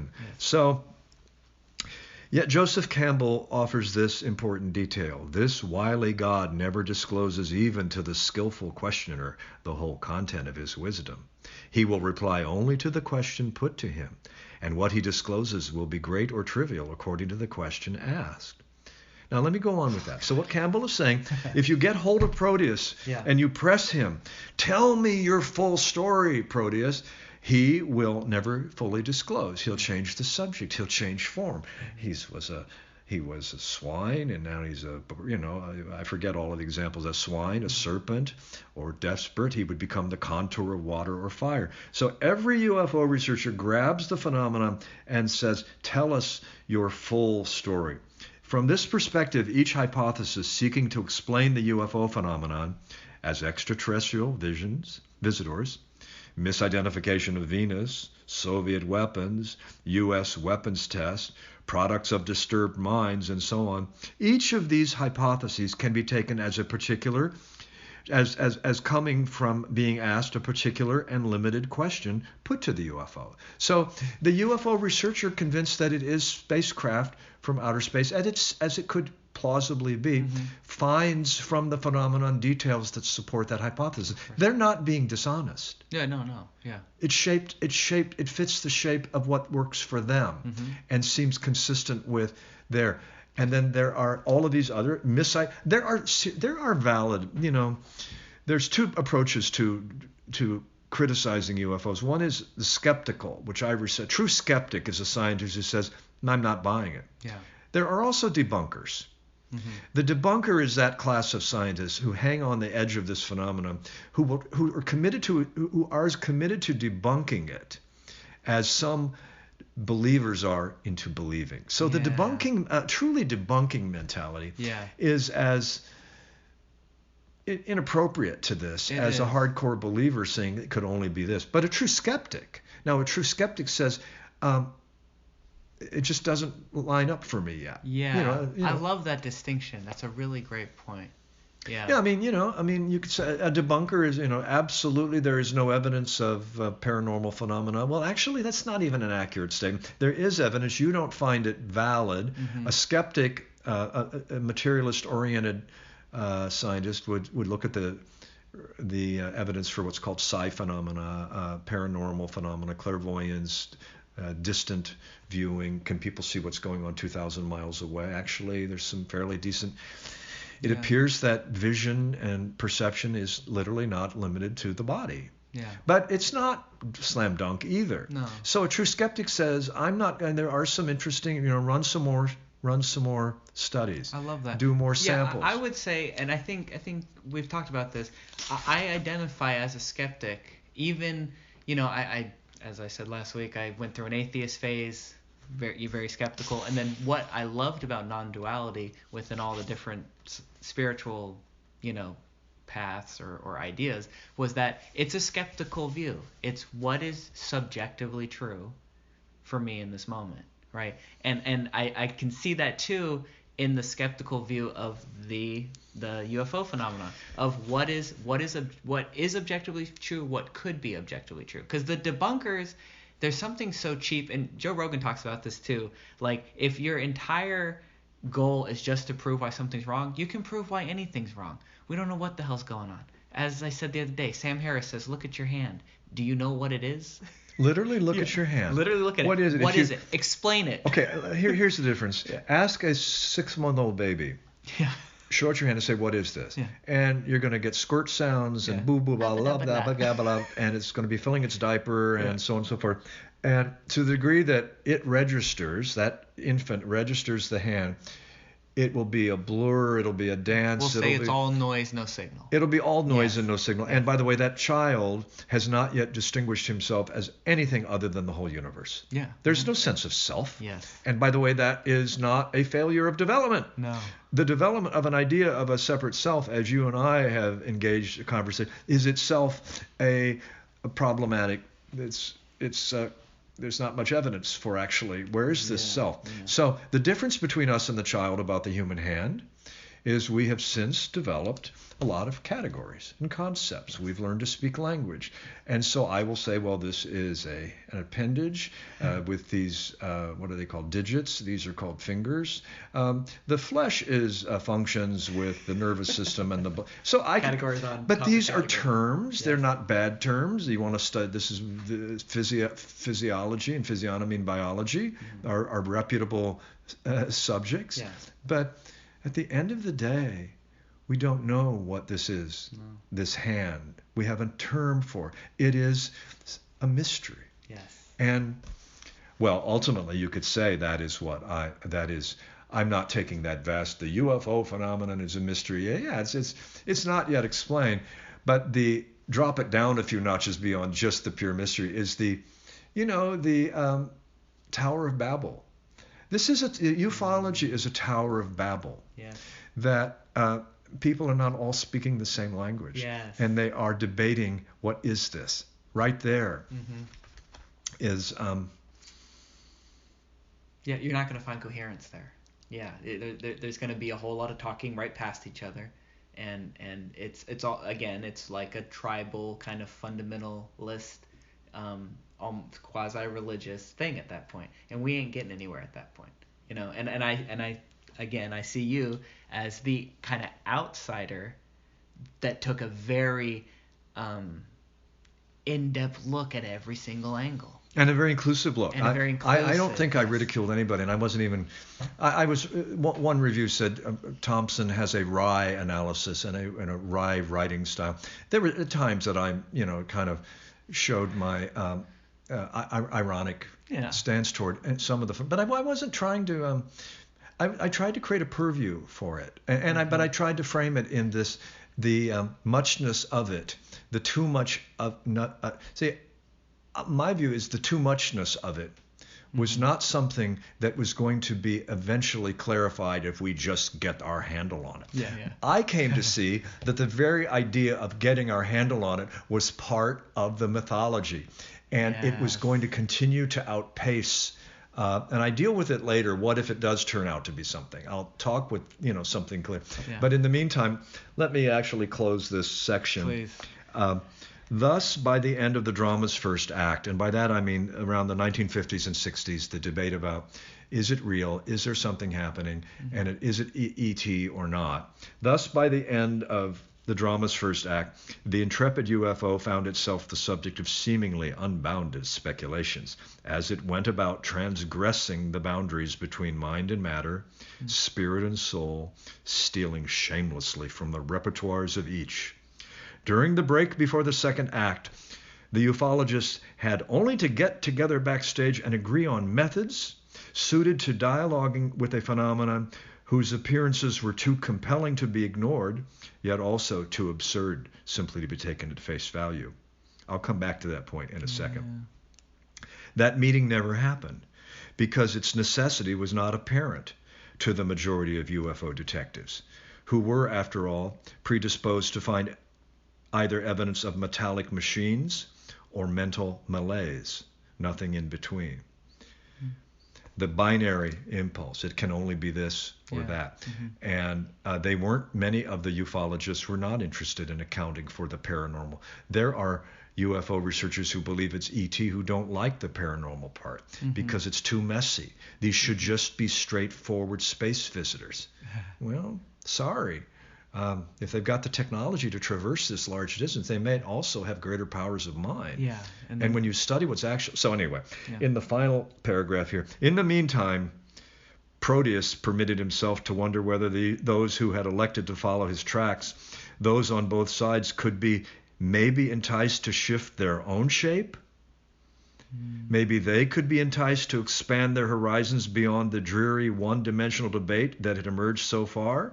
He had his doubts, but in the confusion of the moment, one thing was clear. The shapeshifter Proteus would keep his own scope both broad and deep.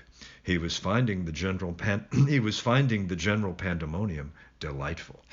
So what I do here is simply attribute to and personify Proteus as saying, could you guys kind of get that maybe I'm a shapeshifter. I'm not any one thing. Yeah. Could you guys come and meet me there? But if you don't, that's fine, because I will continue to confound you. Yeah. That's what I am. I am this promiscuous principle of too muchness, and I'm finding the pandemonium delightful. Yeah. I can frustrate you all day, I forever. can and will, and the gods, even Greek mythology, the gods love the humans. Yeah. The gods love the mortals. The gods joked among themselves about what fools they were. And Shakespeare, in his comedies, the fairies and the other kind, the mere mortals. Yeah. There's many great lines from Shakespeare's great comedies. So there's that recurring theme so I'm not saying there's a god named Proteus floating around. Proteus is a principle for the pandemonium that was at work in the UFO phenomenon, with each side trying to get one answer. An exquisite metaphor for it. Absolutely. Yeah. Well, it's what brought me to this, and actually, let me take another break and share something that's separate from my book. But since I am covering, what is this fun? What is actually being argued about? See, I've used broad terms, the ET hypothesis, or is it something? Is it are these spacecraft that are consistent with the ET hypothesis, are these spacecraft who are coming? That's pretty straightforward. Or is this some sort of a larger intelligence that is interacting and effing with us, screwing with us, playing with us? I mean, that appears to be one of the major debates. Let me tell you why that's the case. Why there's that kind of debate that can be had. We know the phrase "close encounters of the third kind" from the Spielberg movie. Do people listening to this all know that there's close encounters of the first kind, second kind, fourth, fifth, and sixth? Close Encounters of the Third Kind, the film by Steven Spielberg, the best, strictly speaking, UFO film of all time. It's not the best. Well, I'm not a big fan of alien invader type movies like White House or Independence Day, whatever it's called. But Spielberg, anyway, people never maybe pause to think, what is Close Encounters of the Third Kind? What does that even refer to? Well, it refers to a classificatory system that was in place in the early days of UFO research. I'd like to summarize it. And what's a close encounter of the first kind? Close encounter of a first kind, and again, this was in the early UFO researchers who were attempting to catalog, without explaining what this is, what are the different kinds of things going on? Okay, Close Encounters of the Third Kind. Visual sightings of unidentified flying object. Again, let's just be really something unidentified flying object seemingly less than 500 feet away. So it's closer. Further than 500, there are disks and lights, but they're so far away we don't know. Closer than 500, they get that close. They show an appreciable angular extension and considerable detail. So Close Encounters of the First Kind are, quote, the appearance of a spacecraft. Now, I say appearance because they could be a simulation. It could be a projection. You could be on mushrooms. Yes. It's a bit appearance for you. Or even for those who weren't on mushrooms, Barney and Betty Hill, driving home from bowling, interacted with something that appeared to be a spaceship. I've actually talked to people who tell me stories. I mean, it's great. It's great when people don't expect me to talk with them all night about this, which I've had too many of those. I have heard some powerful, compelling stories. So I can't believe I haven't brought this up credible reports. Yeah. Okay, so I can't believe I haven't brought this up yet. But so I grew up on my dad, who has your book, by the way, which I haven't mentioned yet. My stepdad bought and read your book several times. I knew there was a reader. I'd heard that there had been a reader, and as soon as we got to name him and send him the door prize, because I offered a door prize if I could find one reader. Yeah, and if you signed the book, it would totally make a stay. But as you gave me a copy of the book before we started recording, thank you so much. And as soon as I saw it, I go, this book was in my house when I was growing up, which that score one for those leaning on to synchronicities. Yeah, the synchronicity and the cosmic coincidence going on there. So. Okay. The story, you got a report. Somebody told you. Okay. Art Bell, George Norrie. I love Art Bell. Okay. I miss Art Bell. I can't believe that I hadn't brought it up. Let me do my Art Bell impression. Please. From the high desert in the middle of the night, this is Art Bell from Coast to Coast AM. Yep. Tonight, from the high desert in the middle of the night. I listened to him when I was writing this book. West of the Rockies, we got. Call 1-800-484-3691. East of the Rockies, 1-800-481-3651. It's the same number.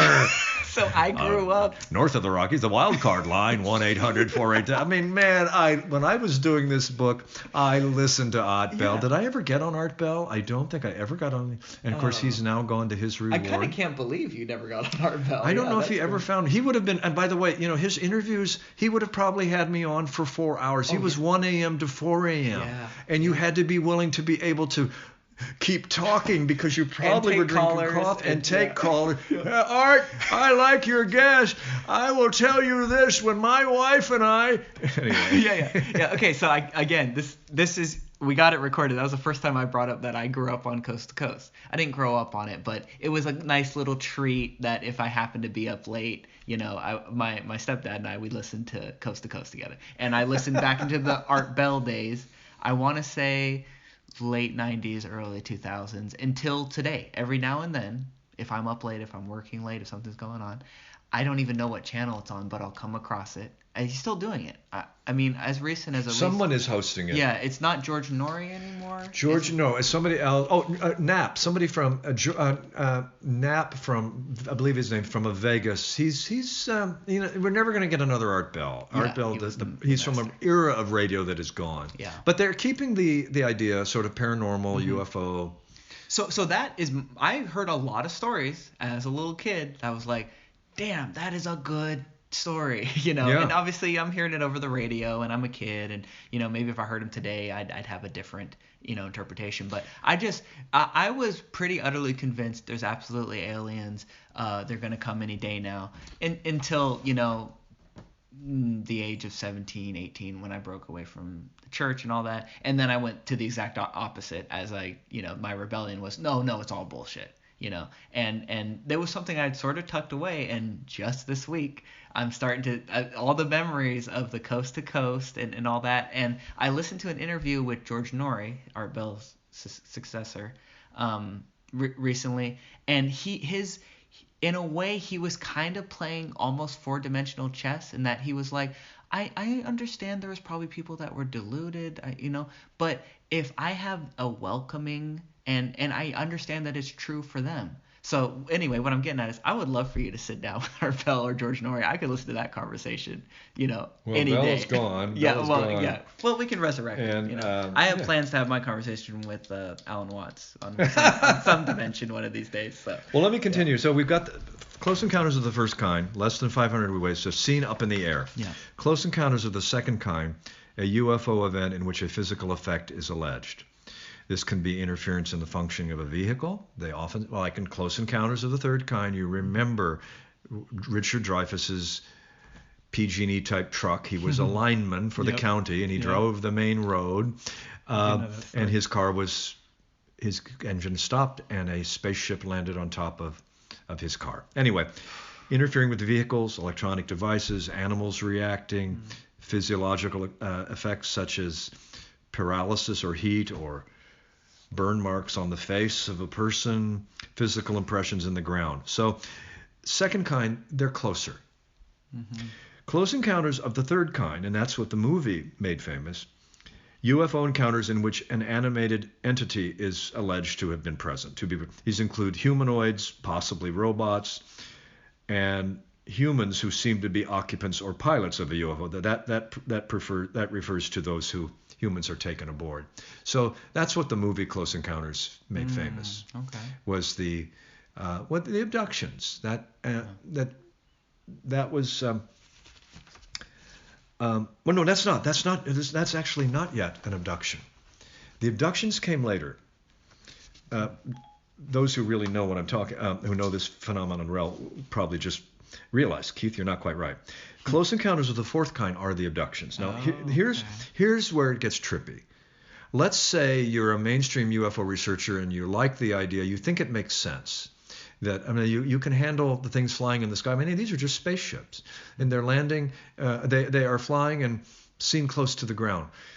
Things change with Close Encounters of the Fourth Kind. A Close Encounter of the Fourth Kind is a UFO event in which a human is abducted by a UFO or its occupants. This type was not included in the original Close Encounter scale.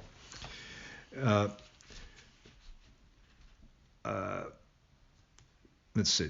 Jacques Vallée argued in the Journal of Scientific Exploration that the fourth kind should refer to cases when witnesses experienced a transformation of their sense of reality, so as to include non-abduction cases where absurd, hallucinatory, or dreamlike events.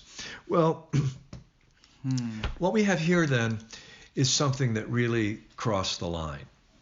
Namely, you could say that UFOs were in the sky and they were caught on radar, and these appear to be spaceships. But they're now landing, and they are... So here's the classic. I don't know if I can get the details quite right. There's a book published by a leading abduction researcher named Bud Hopkins in the 1980s. The book was called Missing Time, because it's a great piece of the mythology, and I'm going to use that in a positive way here. The mythology took a turn.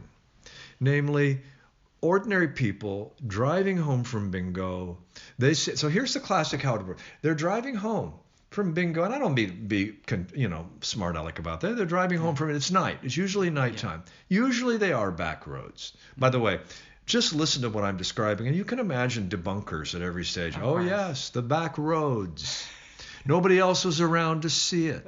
Well, okay, let me now make a case for the UFO is actually not wanting to be seen by everybody.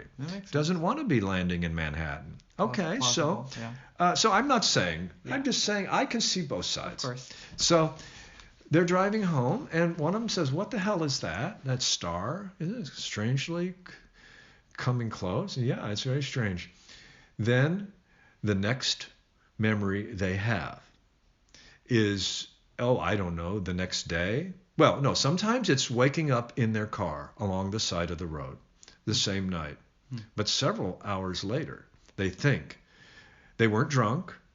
Something was experienced. Please let me just say that. There was an experience. Yeah. They experienced something. Was it a twofold delusional? There are folie à deux.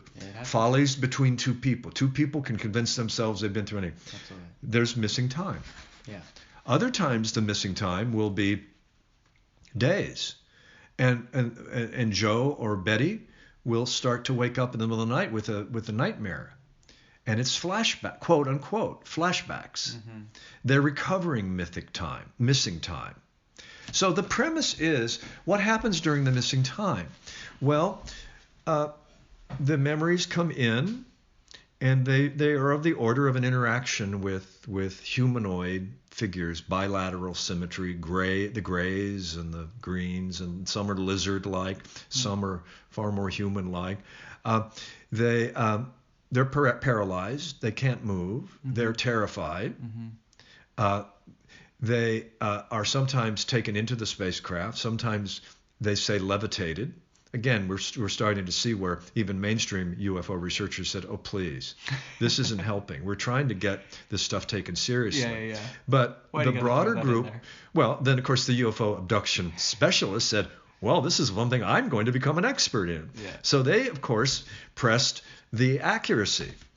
And a researcher like Jacques Vallée, who I think I'll shift into here in a moment, but said there is a transaction that takes place. It's not happening at the level that, it's not to say I'm debunking it. I'm not saying nothing happened. But there is some kind of a presentation that was made to human beings that night. And it's part of an education or training or conditioning program by a non-human intelligence that has vast parameters beyond what we call space and time. He would say, he's addressed, why would this be happening? Ostensibly because of, well, we don't know why, but a logic would be, imagine, let's say there were beings considerably evolved technologically and in all the ways that they would need to be to come here. Yeah. And they watch human beings with what appears to be still a tribal mentality. And we've managed to have possession of nuclear weapons. Maybe they're a little nervous about this corner of the universe. So is there some kind of on the one hand, a non-interventionist live and let live by and large, but program to keep, we're going to let humans run their show. I'm just blue sky here. Exactly. Yeah. And this is what I'm actually quoting researchers who hold these views. And could it be that there is they are trying to slowly induce us to join the space age. They're trying to induce us to join the universe at large. It's a rather haphazard way to do it, selectively impregnate the memory systems of individuals. But I'll get into why this could be plausible. But so anyway, there's something. This is a fairly consistent motif. The missing time, it's recovered, and then Bud Hopkins in the book Missing Time hypnotized them. He became a specialist at hypnotizing, doing hypnotic regression, which, by the way, debunkers love. Yeah. It steps into the mythology in this way, because now we have hypnotists implanting memories. Yeah, of course. So I've got false memory syndrome. I've got baggage with hypnotism because that was one of the things that the cult did was they hypnotized me, they put me in trance. And all I ever remember was pretending like I was hypnotized and going, okay, Yes. what do you know, I never really remember feeling like I had lost control. It was kind of heavy because it was like I have to put on a good show that I'm hypnotized because if I don't, then there's something wrong with Nick. How come he can't go into trance? He's resisting. He's right. So I have a lot of baggage with that kind of stuff. Now, having said that, Sam Harris gets into trance and hypnotism. I can't remember who the one expert he had on, but it is, and Stanford I think is the leading university in the world that studies it, and they can grade people. Some people are a 1. They're very, very hard to hypnotize. And I took the test and I was actually a 2. I'm about as, and there's people that are a 10. And Sam actually said he was a 10, which is so cool with his skeptic and his rationalism. Yeah, and his rationalism, right? That it is actually a provable phenomenon, which was cool for me because I was convinced it was utter bullshit. Well, and there's so much hypnosis that is like stage hypnosis at carnivals and stuff, which is you hypnotize an entire group of people. And there's a demand. This was called the demand characteristic of hypnosis, is to induce the subject to want to satisfy the operator's request. So at carnivals and so forth, of course I think if I were in a group and he chose me to be in the hypnosis, these carnival type hypnotists, of course, I would probably go. It would just be part of a play. Yeah. But hypnotism, states of hypnosis are real. It's an advanced form of persuasion. Our friend, I was just gonna say, our friend, we don't know him, but we're both fans of Scott Adams, the Dilbert cartoonist and a persuasion expert. He is a trained hypnotist. He's a very, very unusual Renaissance man, Scott Adams. Yeah. But it is a form of persuasion. Yes. And so, but it is, as a forensic tool, it is very tricky. And even police departments are careful. They use it, but it's very important not to implant memories. And so when you have the problem with someone like Bud Hopkins, a UFO researcher who was committed to with each case he did, he became more convinced it was real. And subtly managed to lose track of the fact that, you're no longer an unbiased researcher. You're inducing hypnosis to prove your theory that the abductions were happening as real-time events. Yeah, it's He'd too say, muddy. I've done too many of them not to be dealt. And and there's also at some point the abduction phenomenon got diluted by the fact that as the media began to cover the abduction phenomenon in stories, then you might say a certain contagion could be said. So I had one too. Yeah, of course. And there are all kinds of phenomena such as sleep paralysis. I've had sleep paralysis where you wake up and you're unable to move your body, and there's sometimes a perception of strange energies in the room. That part is hard to say how to figure out. But you have personally? Yeah, I have. Okay, maybe that's for another podcast. But that's very interesting. Yeah, okay, cool. And it turns out it's pretty. It's called sleep paralysis, and it's considered a neurological, not a neurological anatomy, but it is a brain. It's a sleep state. Yeah. And that somehow the body does disconnect from the mind. The body wants to. You want to wake up. Quote. You want to wake up in your body because you. It's a lucid state. Yeah. You have a lucid state. So that's like psychedelic. That's cool, man. Well, many people say, then the debunkers say these are forms of sleep paralysis. Mm-hmm. These are not real, but it doesn't fit. Yeah. The abduction thing doesn't fit a sheer sleep paralysis thing. So let me move on now. Close Encounters of the Fifth Kind is a kind of UFO event that involves direct communication between aliens and humans. This type of close encounter was named by Stephen M. Greer, a researcher, and he goes out into nature. He goes out into mountaintops. He takes people and conducts experiences through intention, calling the ships in. Okay. It's called a proactive human-initiated cooperative communication with extraterrestrial intelligence. I have met Stephen Greer. He's actually an ER doctor from training. But he's pretty far out there. Yeah. I've never been on one of his things. I don't think I ever had a chance. I'm not sure I would have gone. It struck me as pretty creepy. I'm not sure I want to call in any. Yeah. I mean, I've read the UFO abduction. I mean, the abduction reports. They're not malevolent, Yeah. but they're clinical.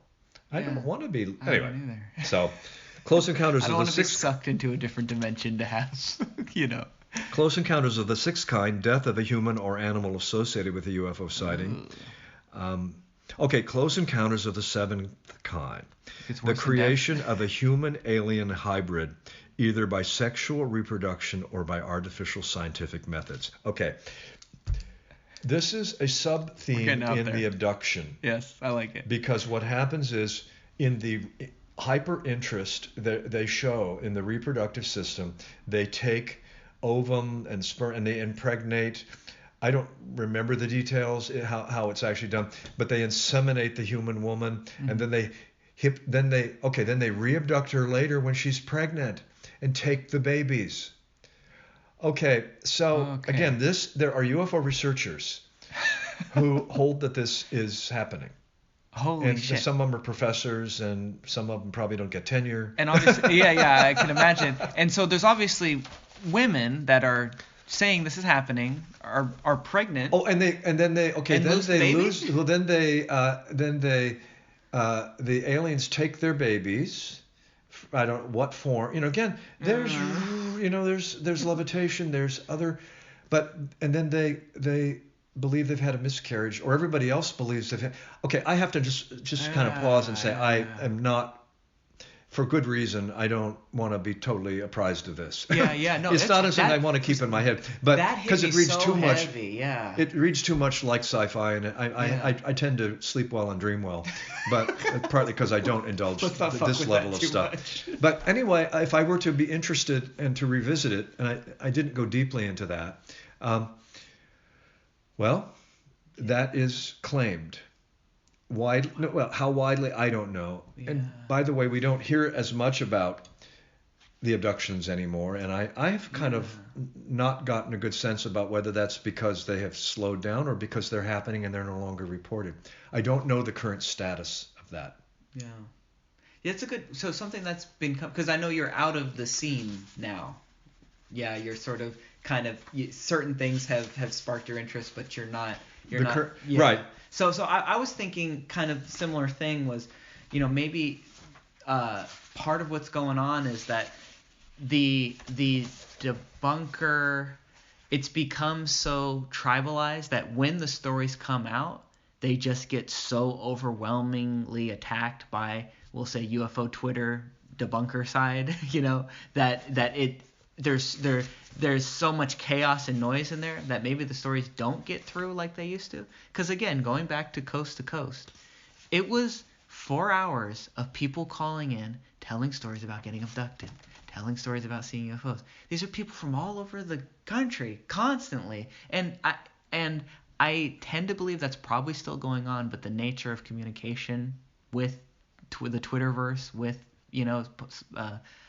Facebook and social media, that maybe it's created so much chaos and noise that those stories don't break through anymore. That's right. It's a possibility. I don't know. It's just something that has been kind of coming to me as we're having this conversation. Well, so now let me, having given you this, Close Encounters from the First to the Seventh Kind, and introduce this most recent, the latest piece about the hybrid babies. Let me introduce this researcher named Jacques Vallée. He's now about 80 years old, lives in Northern California. I keep thinking I want to get back in touch with him because I treat him very nicely in my book, and I've seen him since. He was a breakthrough figure because he, as a young astronomer, part of his story is he was working at a observatory, and there was an event. There was a UFO, and it was captured on what shall we say, radar that is recorded, is on a tape, right? Mm-hmm. I don't know exactly the technology. And he became extremely interested in the fact that once this started a hubbub, and it was found to have been on radar, his supervisor walked into the observatory, took over the controls, and erased the tape.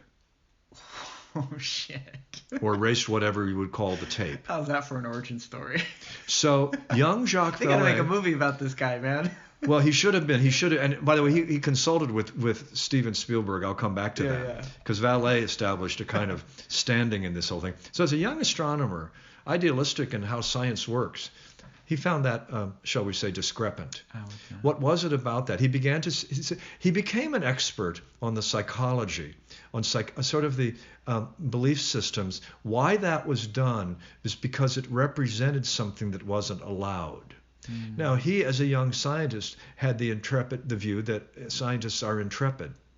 And they go where the data go. And he saw something that completely turned him around on that. Instead of being disillusioned and becoming a drunk on the streets of Paris, he said, I want to pay attention. I've seen ideology in effect. I don't know what that was. But it was something that was not allowed. It was like Galileo. No, you did not see through your telescope. Please repeat that or we're going to put you in the dungeon. He said, I have seen through the telescope. The Earth does not revolve around the sun, or the sun does not revolve. We are not the center of the universe. The sun is, yes, we are. Yes, we are. That's the equivalent. Vallée saw something similar to that. He said, we see this in science all the time, ideology. So he went on to become an exponent of the ET hypothesis, that he said that these are spacecraft. But then he began to really look at the logic of that argument. And I'm now going to bring him into the story.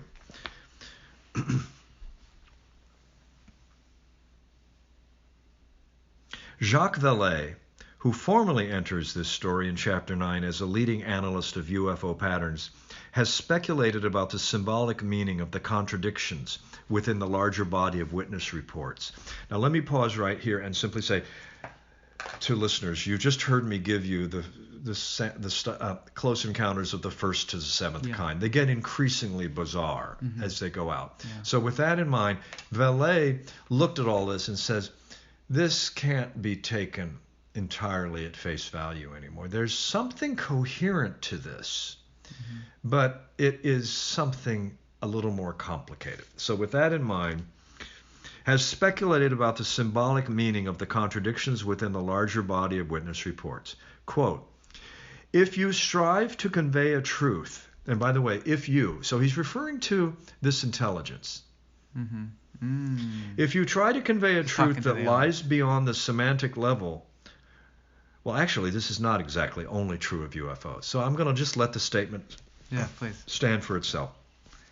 In any communication, is what he's saying, if you strive to convey a truth that lies beyond the semantic level made possible by your audience's language, he observes, you must construct apparent contradictions in terms of ordinary meanings. This, Vallée suggests, is what the UFO phenomenon accomplishes by speaking a double language. Now, here's the key for Vallée, and I came to identify with this myself. As I said, while I love the pandemonium that's going on among the researchers, there is something going on that is not reducible to what the debunkers say. So I'm in the school, anybody with a doubt.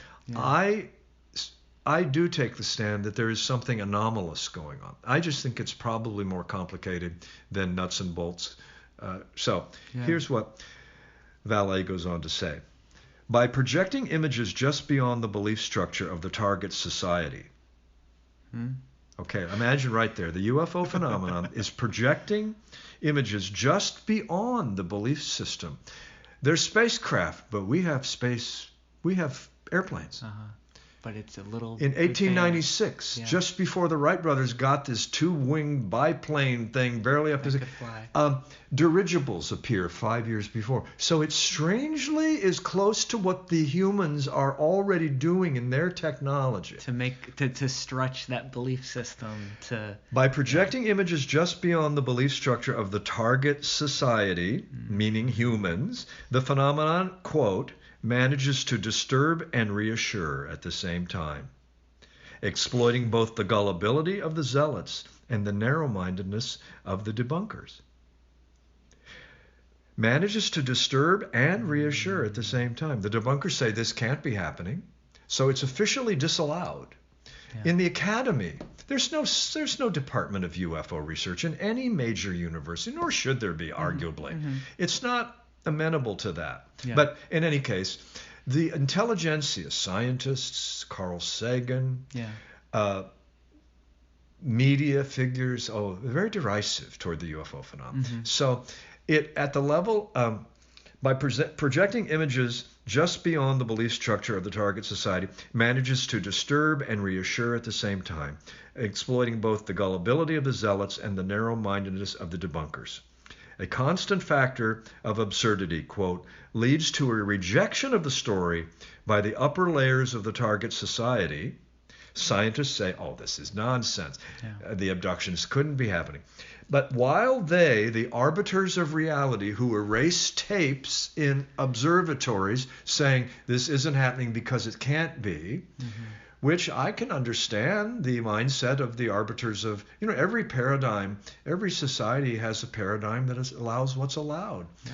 And there will be behaviors like we erase the evidence. Of course. Because we're not there yet. Yeah. So it leads to a rejection of the phenomenon by the upper layers of the target society and an absorption at a deep unconscious level of the symbols conveyed. So the authorities dismiss, but the folk out in the hinterland, in reality, maybe I'll drive home tonight and I'll see something that I can't explain.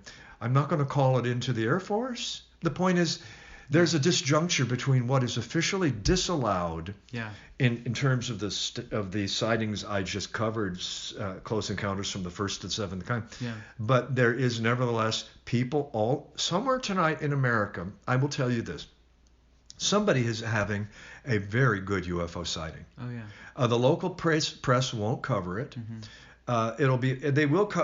Someone will take an iPhone tonight and get a picture of something streaming across the sky with the resolution won't really work on the iPhone. But 10 people saw it, and 3 were drinking, but 7 weren't. The point is, it's going to land in the unconscious. Yeah. This is landing. So there's a disjuncture in this phenomenon between the populace that actually is being seeded, but is continuing to interact with everything from the ones that are high in the sky and probably abductions at whatever the level the abduction is. So Vallée is saying this is a phenomenon that is projecting these images. That's what he claims. It's So no, in fact, the UFO that hovers outside someone's house tonight and then brings them out through the windows. And nobody else in the neighborhood sees a mothership the size of something Steven Spielberg did. Yeah. That probably is not happening at an event level. If you're driving down the event level reality, if you're driving down the street, you're not going to see it. Now, to their credit, some abductees say there are witnesses to the primary image. So it isn't to say anybody's lying. There could be psychology behind that too. Yeah. There is just you can imagine a phenomenon that is trying to influence our way of thinking in a manner that will conceal, that it will reveal itself to us in a manner that conceals itself. Yeah. In the very display, it will do so in a way that conceals evidence of itself, leaving people to say, I had that happen. No, you didn't. Yes, I did. Yes. And so there is a growing expectation that something is happening. And then there's also a disjuncture between the authorities. We become increasingly cynical about scientists who claim there is a mainstream scientific viewpoint toward all of this that says it isn't happening. They won't say it quite this way. It isn't happening because it can't be happening. We know that there are only this many dimensions. We know that no craft. We know that no. Well, just think of every other phenomenon. A frog has a very nervous. This is like a leap here. A frog has a very simple sensorium. It allows it in a lily pad, in a pond, just enough. It needs to know just enough to slip its tongue out at a rapid speed to catch a fly. And it can survive. It does not need to know algebra.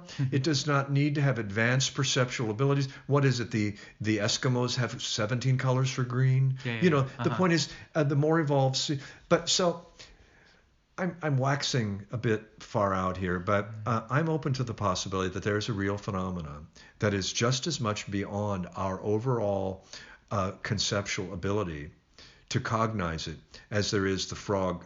The frog can catch that fly. It doesn't notice that there's a barn dance going on in the barn next door. It hears the music, right? Or there's a hoedown. Yeah. But or there's a bridge game. Yeah.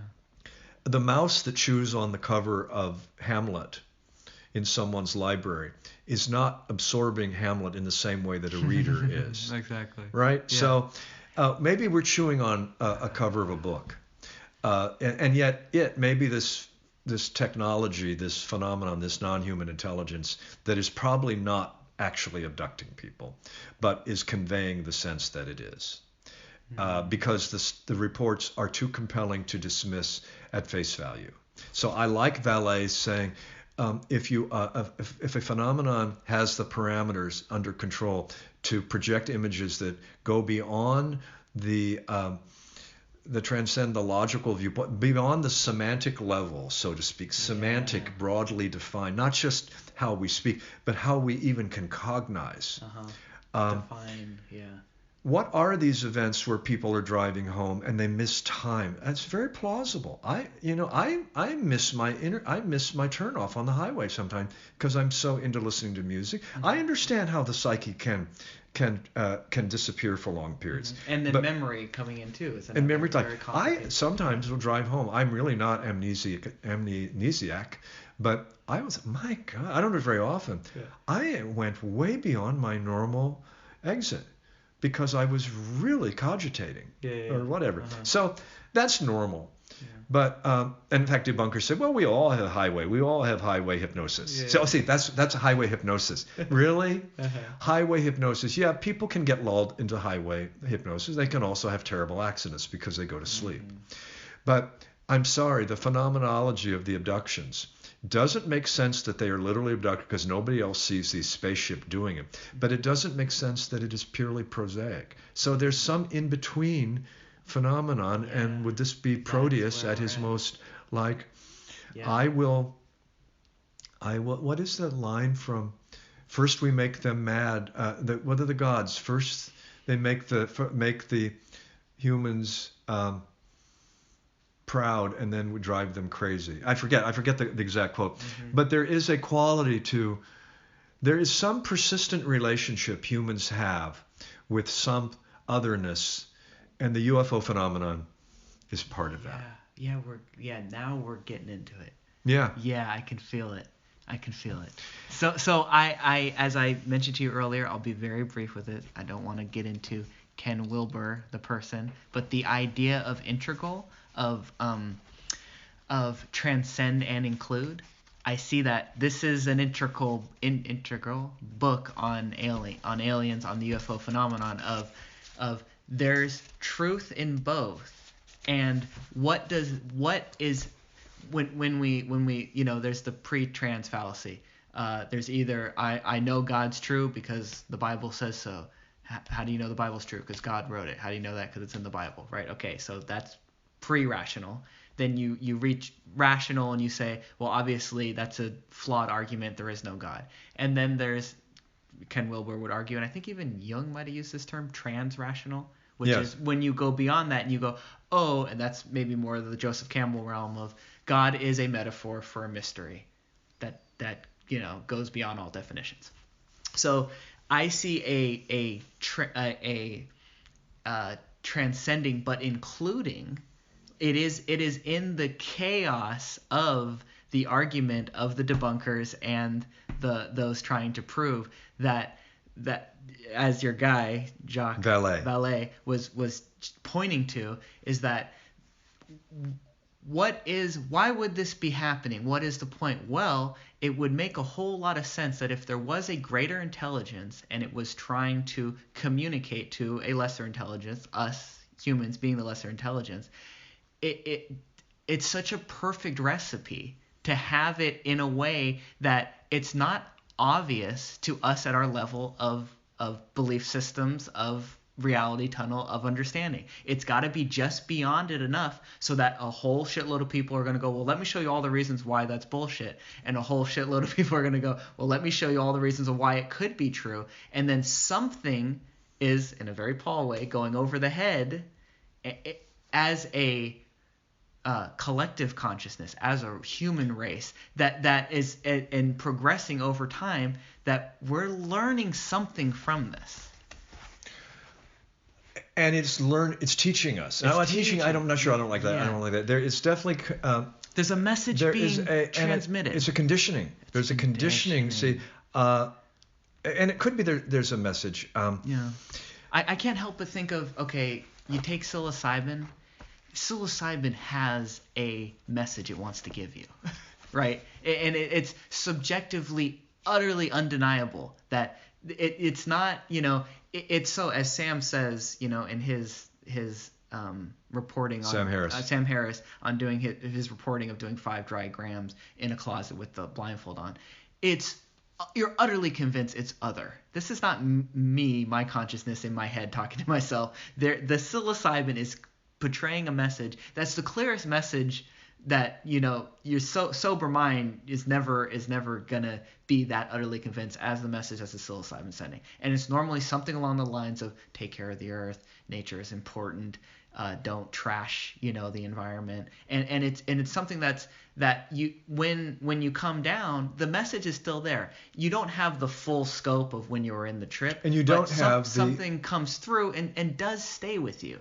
And then we try, and it can take a long time, and can take a lot of discussing to get what signal is left that we can now translate and move forward and maybe take better care of the earth. Yes. And I see how it's possible that a similar process could be going on with the abduction phenomenon. Again, speaking as a guy who's never had any experiences to a guy who's never had any experiences. Right. But it's utterly plausible. Why is it still to this day such a huge part of our culture, such a huge part of our collective unconsciousness, consciousness, and why does it resonate? It's resonating with me so hardcore. I'm getting a little too excited. Yeah. But I'm getting you're pointing to a truth.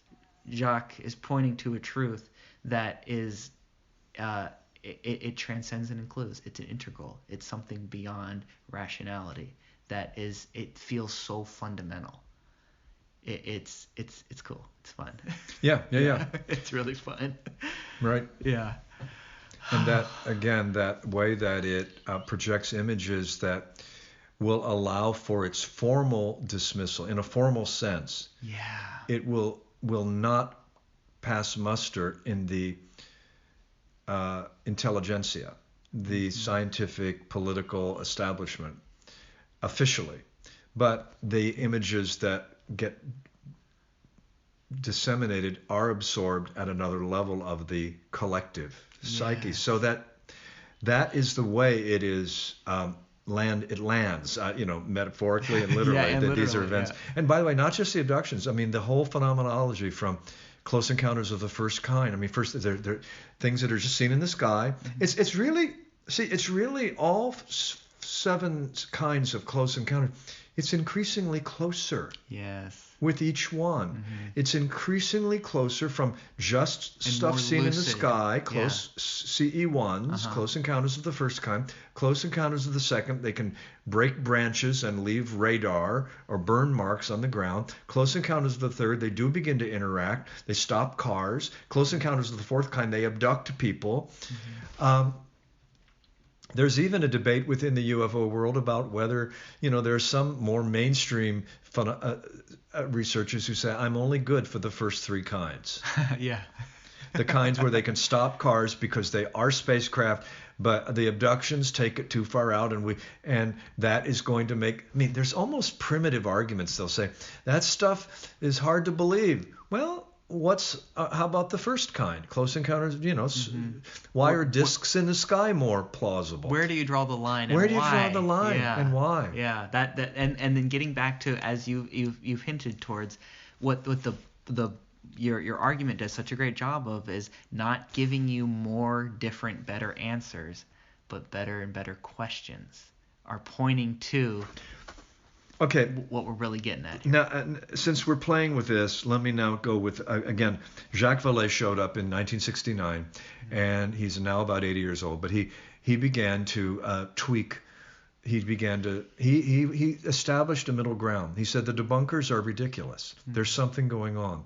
The ET enthusiasts who go to the weekend hobby conferences in St. Louis about the unraveling the UFO mystery, he said they're increasingly, they're just zealots. The tinfoil hat. They're the tinfoil hat group. Very sincere, many of them. Yes. Many of them come from the physical sciences, no disrespect, but they don't have any, only from the physical. See, the UFO mainstream, the nuts and bolts crowd who likes the spacecraft as long as they only come so close, but when they start to abduct, they often are engineers.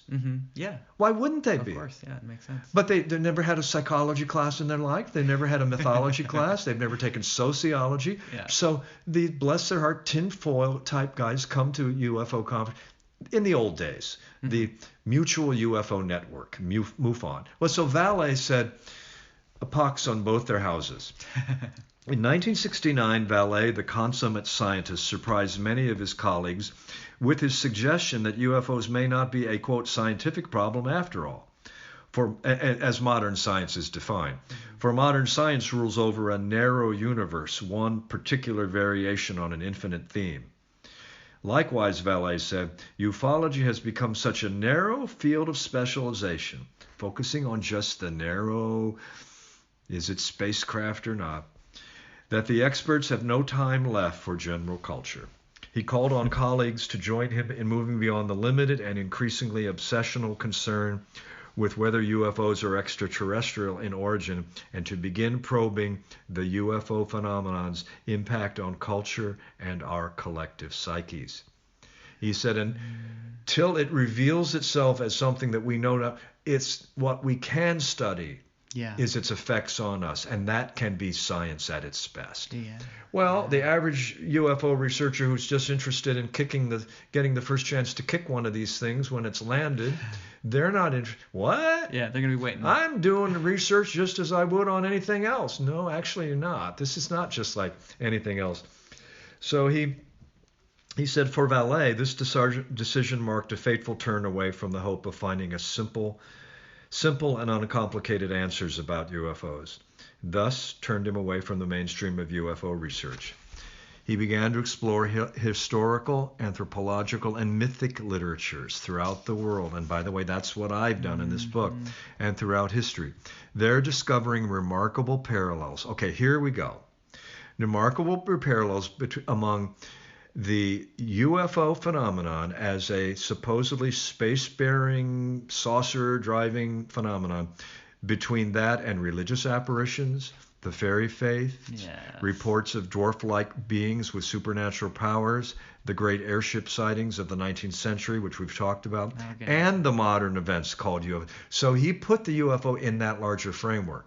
Mainstream UFO research said, Jacques, you're turning us into a folkloric stew pot here. No, but this stuff is too important to be stewed in with all that. He said, I'm not doing it to dismiss it. I'm doing it to put it in a large, I don't think it can be happening the way you say it is. So I think it's in the category of that, and I'm not trying to dismiss it by connecting it with other forms of other kind. I'm trying to place it in terms that I believe fit the data. So it was a rare position he was establishing. In one sense, Valet reached a conclusion similar to that of the debunkers. UFOs are mythic. But pay attention here. But unlike debunkers for whom myth is synonymous with falsehood and delusion, Valet came to believe the parallels among UFOs and these realms are real and profound. They're mythic, not because they're false, but because behind them all lies an extraordinary mechanism that shapes consciousness and culture in complex and substantial ways. So he goes on to say, in a book called Passport to Magonia, Magonia was a folkloric realm of a previous century. So he was actually right there. I'm writing a book called Folklore Passport to Magonia to place the UFO in the same realm with these reports from other decades and centuries. Valet journeyed well beyond the specific frame of reference involving UFOs as spaceship and probe the larger mechanism that generates religious visions, mystical raptures, appearances by supernatural creatures, and flying saucers. He puts the flying saucer in that larger context of apparitions, mystical phenomena, all relying on the same processes and mechanisms, all sharing similar characteristics and effects on the human observer, depending on the predominant belief structure of a given culture. Ezekiel saw a burning wheel. This is Valet. Ezekiel saw a burning wheel. In the Middle Ages, angels in fiery crosses and shields appeared in the sky, and a legendary celestial region called Magonia was said to be inhabited by extraordinary beings who traveled in aerial cloud ships, sometimes descending to abduct unsuspecting humans. Even then, centuries ago, the abduction thing is not modern. That's why he said it's archetypical. It's archetypical and apparently maybe interacting with our physical realm. It's archetypal, but in Jung's, Jung went very much further than many people know. He did not believe archetypes are merely in the psyche. They really are the buffer zone between psyche and matter. So that's so. Let me finish this thought. In 19th century America, in 19th century America, people saw airships resembling zeppelins. Since 1947, we've seen flying saucers. So he's making the point. So just go a little bit further here. Summarizing his extensive familiarity with modern UFO sightings and his growing understandings of parallels between these and myth and history, he put forth 5 self-evident principal facts. And I think after I stress these, we should pause and just sort of reflect on what we've done. Please. Number 1, since the middle of... So this is his attempt to... Let me just kind of put it out, folks. This is what Jacques Vallée has concluded. Since the middle of 1946, among the public in nations throughout the world, quote, an extremely active generation of colorful rumors has emerged. Very nicely put. Yeah. An extremely active generation of colorful rumors. He's not saying they're only rumors, but they are at least rumors. They're colorful. Yeah. That's a very unpolarizing way to put. It's putting it out as a matter of fact. There's been an extremely robust, an active generating of colorful rumors has emerged, centering on, quote, a considerable number of observations of unknown machines close to the ground in rural areas, the physical traces by these machines, and their various effects on humans and animals. So he's actually he's saying, we can call them machines. That's how they're reported. He's not saying alleged machines. So, Number 2, the underlying archetypes of the saucer myth coincide to a remarkable degree with the widespread belief among all peoples concerning entities whose physical and psychological descriptions place them in the same category as the present-day ufonauts. So essentially, what the UFO phenomenon is generating as current data coincide to a remarkable degree with centuries past stuff. Number 3, the entities reported fall into various biological types, including beings of giant stature, men indistinguishable from us, winged creatures, and various types of monsters. 4, the absurd behavior of the entities, the ludicrous appearance of their craft, and the typically misleading nature of their pronouncements are consistent with reports of human encounters with extraordinary beings throughout history. They serve both to keep professional scientists from taking the report seriously and to give the saucer myth its religious and mystical overtones in the population at large. Finally, number 5, the mechanism of the apparitions in legendary, historical, and current times is standard and follows the model of religious miracles. So he actually then concludes by saying, I'm not trying to dismiss the phenomenon and debunk it. I want to place it in the right category. And for that conclusion to have been reached, that it is in the category of religious miracles, is, shall we just say, very disappointing to the new, to any generation of UFO researchers, many of whom now are physicists. There is a good generation of smart ufologists out there who are tracking this TV show. They're tracking the fact that there is a government agency investigating this. That can all be true. That can all be true. Yeah. Because what we have are fastly careening, supersonic events that, why would we say that they're not different? Why would we say they are different from Ezekiel's burning wheel? I don't remember the details of Ezekiel's burning wheel. Yeah. I could probably study it but what if what Ezekiel experienced, which we call merely folklore, was at his time and his place the expression this thing took then and now takes? Yeah. Could this be a complete hodgepodge? Yes, it could be wrong. Ballet could be wrong. Yeah. It could be spaceships and it is discrete and separate from that and only resonant with it because it has parallels narratively. That's possible. Mm-hmm. I would tend to say I would put my money on something like that. And at the very least, it suits my sense of I don't know. I like, however, the fact, because I too, like Valet, have studied religious stuff. Mm-hmm. So I'm not trying to place it there to minimize. See, I don't believe placing it in a category of religious miracles, and I'm sure you don't either, Mm-hmm. is a way to derogate it. Now, I don't regard, I'm not the kind of, I'm an empiricist. Yeah. And religious miracles, healings, there's entire ranges of extraordinary human phenomena in the realms of healing. Yeah.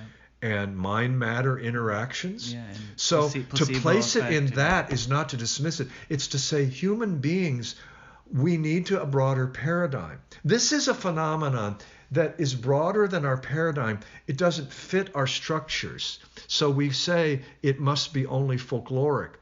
What if the psilocybin experience, maybe UFO researchers, people interested in this phenomenon, as a condition to be researchers, should have to take a psilocybin trip.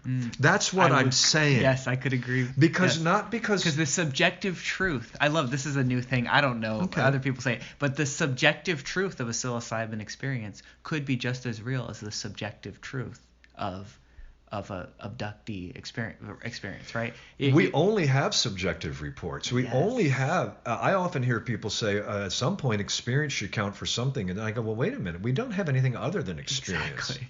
Yes. There's no knowledge that is other than experience. Yes. Our knowledge of astronomy, the most hard physical sciences, is only conveyed through the consciousness of the researchers. Through the conscious if interface. if it's not registered in and as in consciousness, Yeah. we don't have any record of it. Yeah. Everything exists only in consciousness. Yes. Is there a planet called Pluto? Probably. Mm-hmm. We only know that in consciousness. I mean, I'm kind of going off on that. Yeah. No. The point no, is, what if what if this phenomenon is beckoning us toward, and that's what I deal with in a later chapter, it's beckoning us toward a reckoning with maybe our own larger nature that does show up in certain domains. I've talked with you on the phone about this today. Yeah. There are phenomena even in the contemplative life, serious contemplatives in history, in the Roman Catholic tradition especially, deeply religious, who devote their mind and passion toward unity with the divine, Mm-hmm. experience an entire range of side effects, including the stigmata. They so identify with Jesus that that stigmata appear on their bodies. Mm-hmm. The imprint of the ability of mind to interact with matter. I mean, I'm really going off on some things now there. But it's in that same realm. It is. For example, yeah. when you have someone like a guy named Swami Rama, back in the 80s or so, who had so developed his mental powers as a swami and as a yogi, Mm-hmm. that he had learned to take his right hand, draw a line from the middle finger, the FU finger, all the way up the arm, and right and left side. He could change the temperature differential by 11 degrees through mental practice. The right hand of his side would be 11 degrees warmer than the left side. And let me just say, if you maybe, that was in the 80s, we don't believe the scientists. They didn't take good data. Look at Wim Hof. Look him up. Yes. It's utterly. He's been able to regulate his immune system. Things that people were convinced were impossible. He's scientifically proven. And these are in my analogy here with the Swami, who right side of his and the hand and the left side 11 degrees. It's not a useful skill. That wasn't his point. He wasn't saying you should learn to do that. He was saying you can do that. Yes. And it's the mind-matter interaction that allowed him to do it. The implications of it are larger. Does that give us UFOs? No. But UFOs behave in such a hybrid of mental and physical phenomena that, I mean, again, that people get levitated. There is such a range of that suggesting a spectrum between matter, subtle matter, spirit. I mean, these kinds of things that we haven't settled our accounts with reality. It's simply that. We don't know. We have not settled our accounts. And mainstream science isn't interested in the temperature differential of some Swami's hand. There are more pressing matters. The average working scientist, of course, is interested in practical solutions to, most science is very practical. Yeah. But there are the ones. See, Charles Darwin was not a scientist. He was a naturalist. Yeah. He was an English gentleman who had enough money, apparently, I suppose, a trust fund. He was able to indulge this little hobby of his. Yeah. He traveled to the Galapagos Islands, and he collected finch fossils. Yeah. And he noticed the fossils of this island were he put together evolutionary theory. Yep. And guess what? To this day, now that one is accepted by the Academy. It is. Mainstream science accepts evolution. You know who doesn't? The average person. Yeah. See, that's an example of an inverse. Yes. The average, especially religious people, they don't like evolution. Oh, yeah, no. Because we're not at the center of we're not a special creation. Yes. But the point is, science actually is open to the gentleman Darwin's research because it actually explains a whole lot.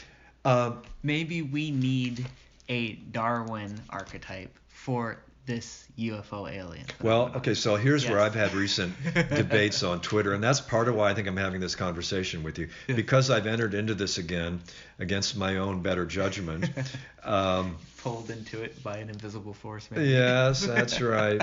But I called you up. Yeah. So anyway, there was one guy on Twitter the other day saying, official science is in default. Official science is in default because they refuse to study this phenomenon. They're in default. They should be held in contempt. It was this, young guy.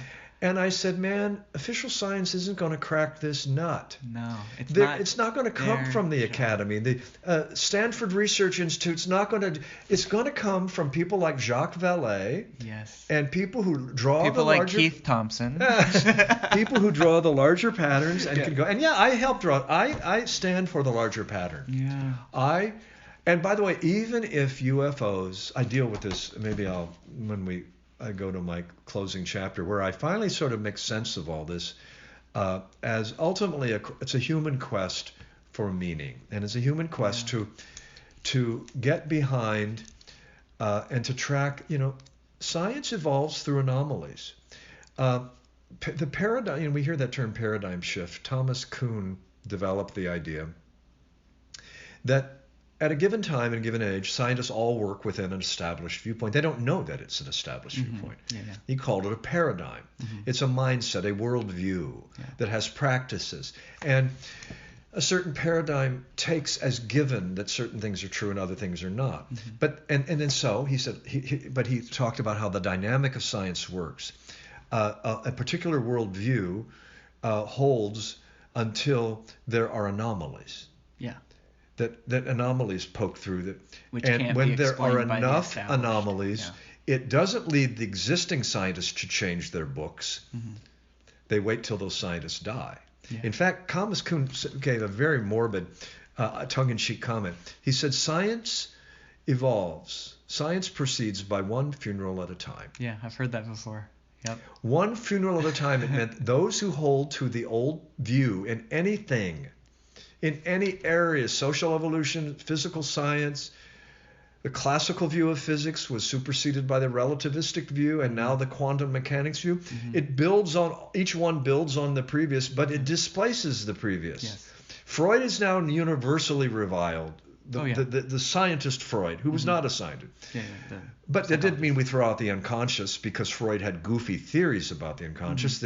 He had an understanding there are some things that are often below our conscious. But Freud's theories are now held in disrepute because he invented a lot of it. But it was revelatory at the time and laid the foundation for other people to come along and give their own scientific, empirical take on it, and it evolved from there. Absolutely. And by even saying there was an unconscious and you could have repressed, opened up a whole new universe. And it help account for a lot of Victorian repression.